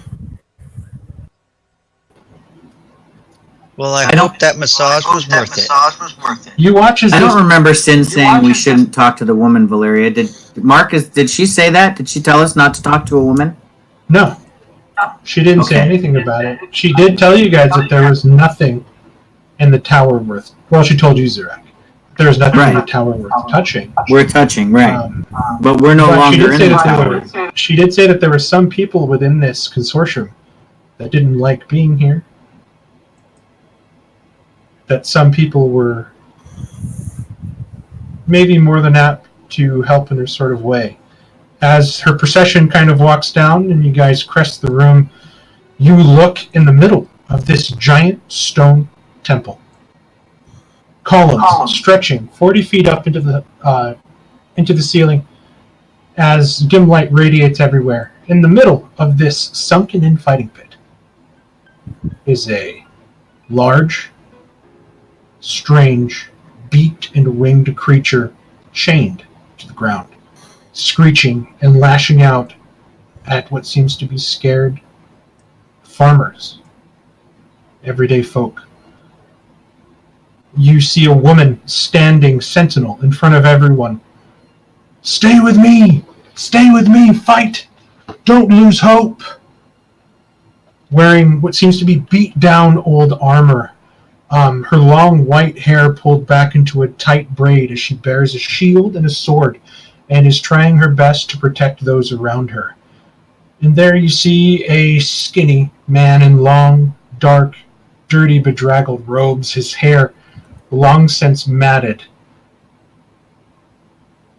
to the sides of his face as he's bearing a staff and sort of spearing it into this creature as he's ducking and moving and trying to help the people around him as well. Falk, what do you say?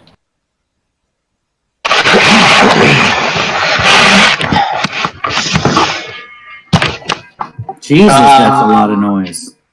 Well, Language I don't she's fighting a understand. demon. I have like a when we say a stick, is it like a walking stick or is it like a sharpened pointed stick? It's like a staff. It's a quarter staff.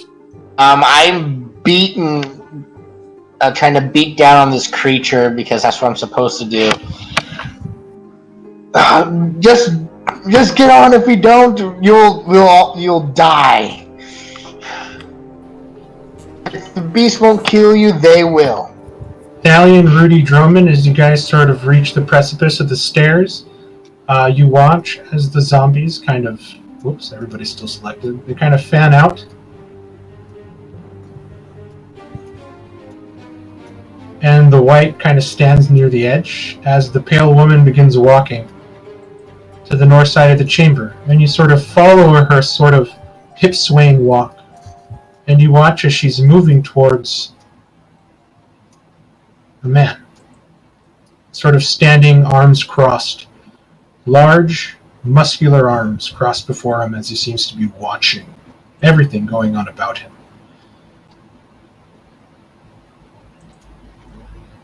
His armor is strange. Okay, quit moving, goddammit. I said at the precipice of the stairs. Oh, I'm sorry. I thought we were supposed to be following her. You guys, Yeah, you said that we were following her. I was trying to describe this as you guys hit the precipice of the stairs watching her walk. So. Because she had a bit of a head start. He's wearing a sort of battle skirt. Shin guards leading to what seem to be sandals. A resplendent gold breastplate clasped onto a long white cloak with a hood pulled over his head, to which he's wearing a helmet. A very large, curled scabbard rests on his left hip as he kind of watches, and you watch the woman walk over. And then the man turns his head towards her, and then he turns his head at all of you, and he kind of looks up and down each and every one of you before he turns back to watch the middle. And then you watch as the pale woman staggers and then falls to the ground, her body turning to ash, like a dandelion seed being blown on. When it lands, it just splashes out. Give me a perception check. Ooh. Those of them that were watching this happen.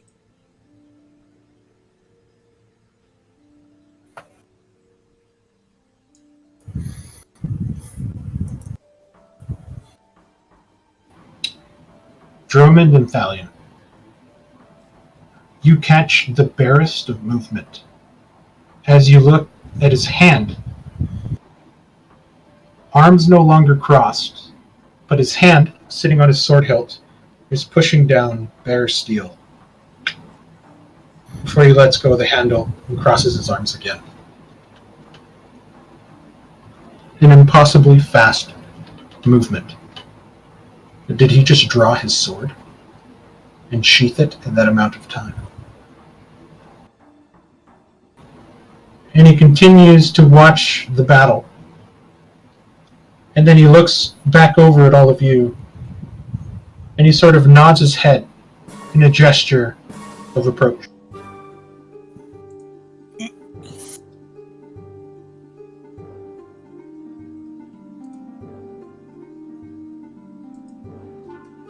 Ark, do I see the group coming down the steps? You see people coming down the steps, but it's hard for you to take your eyes off of what's going on in front of you.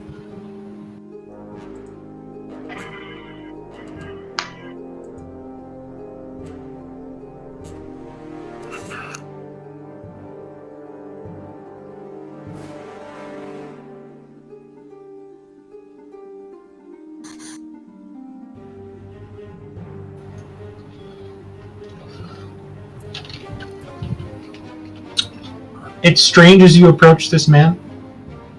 The face belies that at one point perhaps the skin was darker, perhaps tanner, but now it is almost a pale porcelain white. And he just continues to watch surroundings, and you watch as one of the commoners gets rent in two by the claws of this large creature.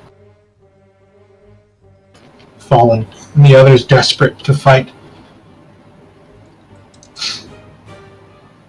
This area might have once been maybe a temple. As you look about you look around on the back walls, sort of dimly illuminated,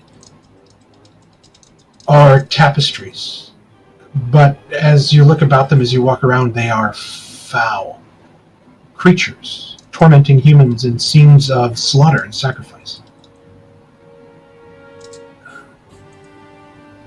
Yet it almost seems fitting to be surrounding this fighting pit with such scenes. And as you all gather, and without even looking, the man speaks in a deep, sort of baritone voice. You don't belong here. Why have you come?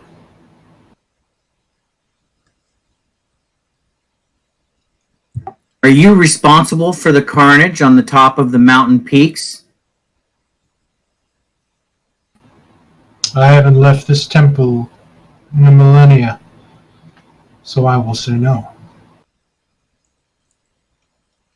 I come looking for a particular person, a druid.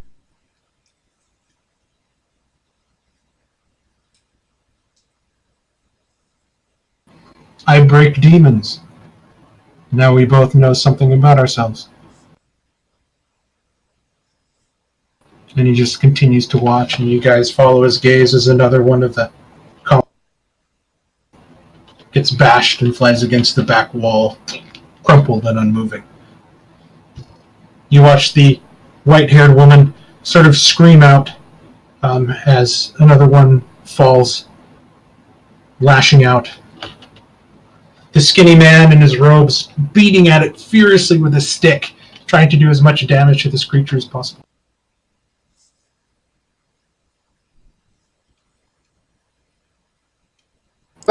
Did I hear Xerax speak? No, you're hearing the shouts of commoners and the screeching of a demon. It's it's pretty heinous. You can see them out of your periphery, and you sort of steal a glance before you have to duck as one of the chained and manacled hands sweep over your head as you sort of have to pull yourself back into reality and start trying to beat this thing down.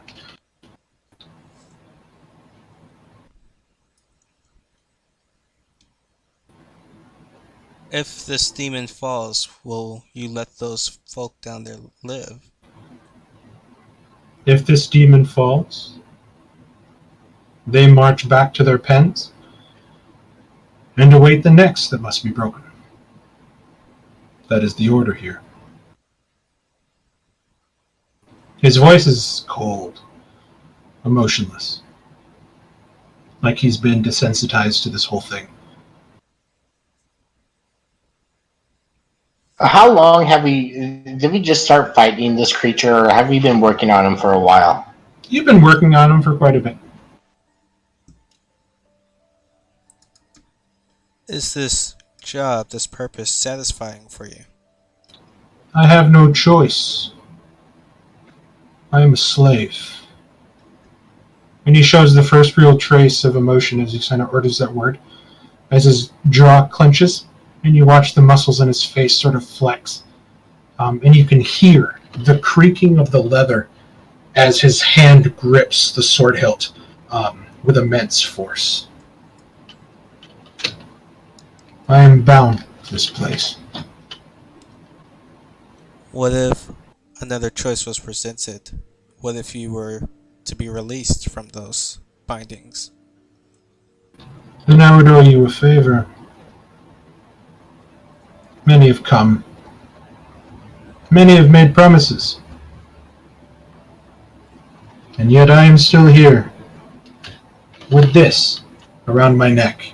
And you look and you see that there is a gold sort of collar clasped with these black obsidian dark bolts around his neck, and a circular manacle pin in the front. Looking at the state of all of you as you walked in, I don't put much stock in any promises you make at the moment. Another commoner screams out as her life is snuffed. If we can prove to you we are better than what you may seem, will you give us the chance? Kill the Lich, bring me his key, then I'll give you a chance.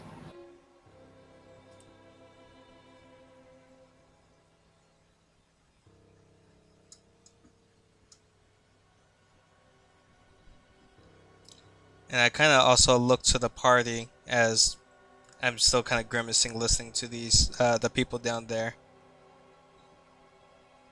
Should we give them some respite?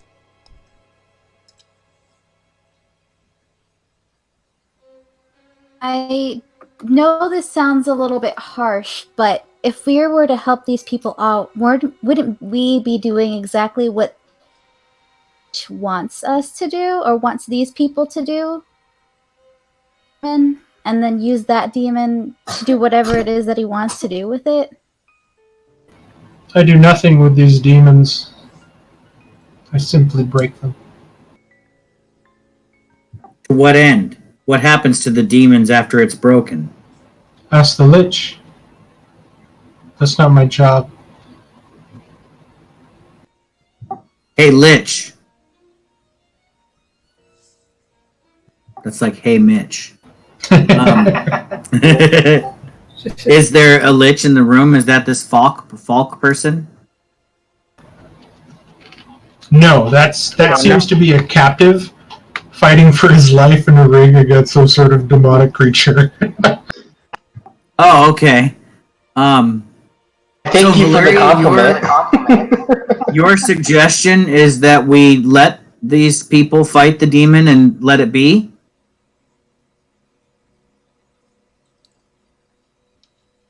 Dalian is suggesting we help them, so at least we know before we depart that this thing did not just finish them off. You hear a resounding screeching of metal, and you look as the woman with the shield throws it up as the claws rake against it, gouging it, and then for the first time she looks and sees her, and her eyes widen. What are you doing? Help them! And then she starts attacking the demon again, and you watch as another one of the commoners screams in pain as it dies. I would like to cast a spell at the demon.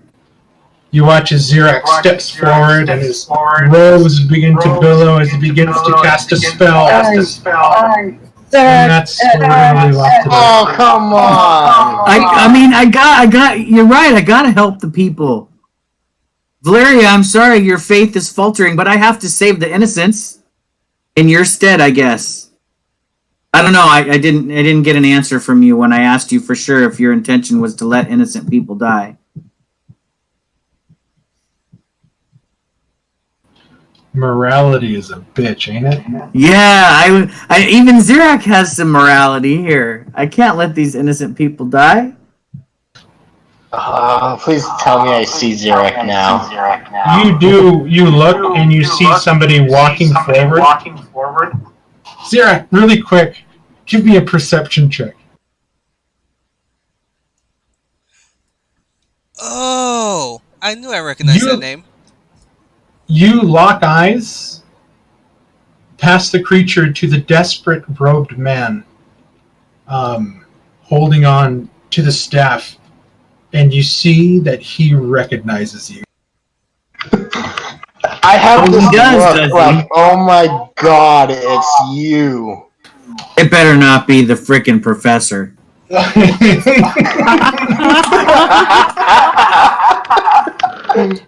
So It's the welcome, frickin' professor. welcome everybody to a really terrible place. This should be fun. Oh, that guy when you went to the Black Hearts, the guy that was in the carriage with me? I thought that was a halfling. No, there was a halfling woman that wouldn't stop talking your ear off. I remember.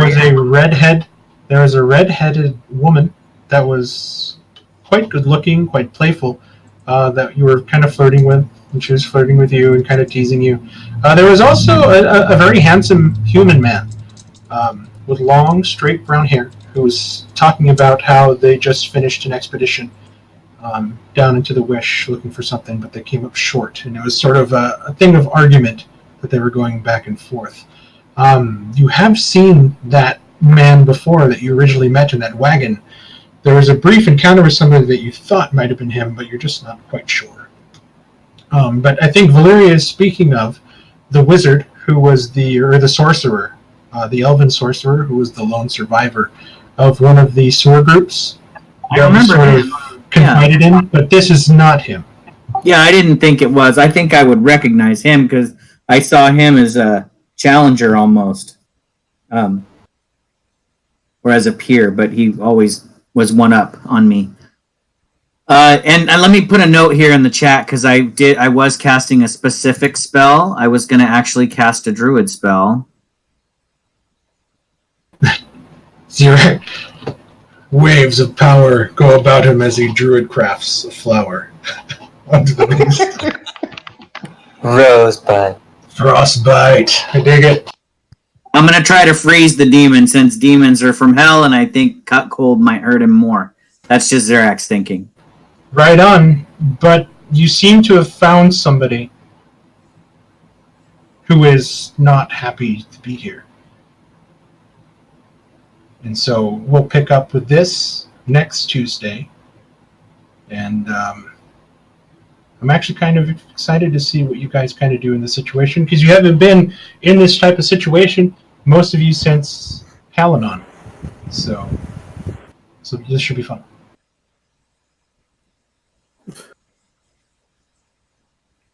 As long as Lamorn doesn't mage hand stuff under the ground again, God. Jeez, Lamorn. I'm pretty sure everything would have been fine if Rudy didn't pick it up with her physical hand. Rudy was just the one that moved closer first. I was going to roll a d3 as the ink would start spreading on the ground to see who it was going to attack first. It just so happened that Rudy made the first move.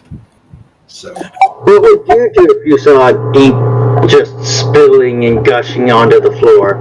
Right? Just, oh, come on, guys. Some guy works very hard. Blame it on the wind. Some guy works very hard to clean this, and you're just going to let ink drip everywhere. Also, he had already touched it and nothing happened, so I thought nothing was going to happen. Well, I didn't touch the ink well, I touched the papers. Yeah, so the paper was disturbed and fell to the ground, and the inkwell just tipped over. Oddly enough.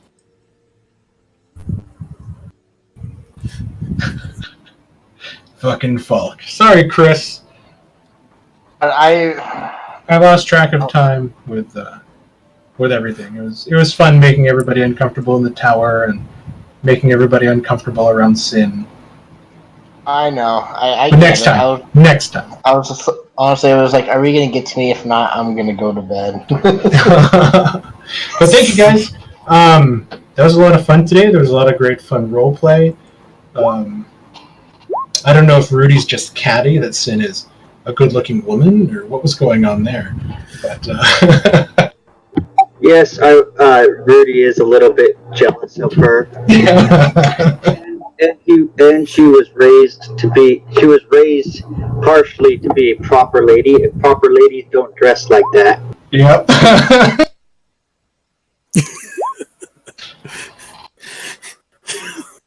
Yes. Is it wrong that I just...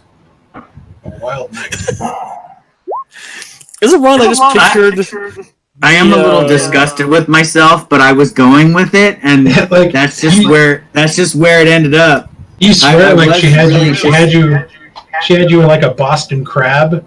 You don't know how you ended up like that, and like you were in a sleeper hold at one point. You're hanging by silk ropes. It was just weird. to give her a massage and try to get like magic information out of her. But you know, she was there. She took her top off. And Yeah, one thing you led to got another. something out of her. It's like they say in Indonesian food restaurants, things got spicy real quick. Nice. Yes, Is it- that's what happened. Is it wrong that like I pictured the voice lines from the sandwich video from Team Fortress 2? Down my spine! My blood got punched all out! Hey, you guys are my party members and my good friends. You would never betray my confidence and tell Amara what happened. None of you would do that. I trust you. Remember what Elise said in the chat. What his girlfriend don't know won't hurt them, right? That's right. She doesn't know. Besides, she's guilty of mass murder. I'm guilty of sleeping with Sin. We're equal now. What happens in the Not zombie even pit close. stays in the zombie pit. Yeah. Well, what happens in the Barrowlands? Please, dear God, keep it in the Barrowlands. That's right. You say both this now, the but good watch, and she the did like bad, okay? she did like you say this now, but watch, she did like scrying the night that happened. I think the funny thing is as soon as Zirak, like, if he ever meets up with her again, he's gonna be like, I slept with other people. Yep. Immediately. I'm going to confess right away. No holding back. I'm sorry. There was several actually along the road. It was a long road. I'm sorry. And my self-esteem was down. I was at a low point. Don't judge me, Amara. You can't judge me. That's right. I'm not judging you. I'm not judging you for burning an entire village of innocent people. That's fine. I'm letting that go. And As long as you let this go. Totally destroying my morale, my emotional state, and my heart while you're at it.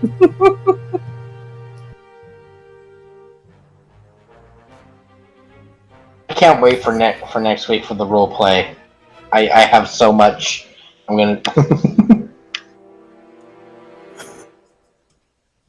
Yeah, thank you guys. I'm honestly really excited to see what you guys do in here and kind of how you handle the situations. And just kind of go with your decision making. Now I'm nervous. And it should be a lot of fun.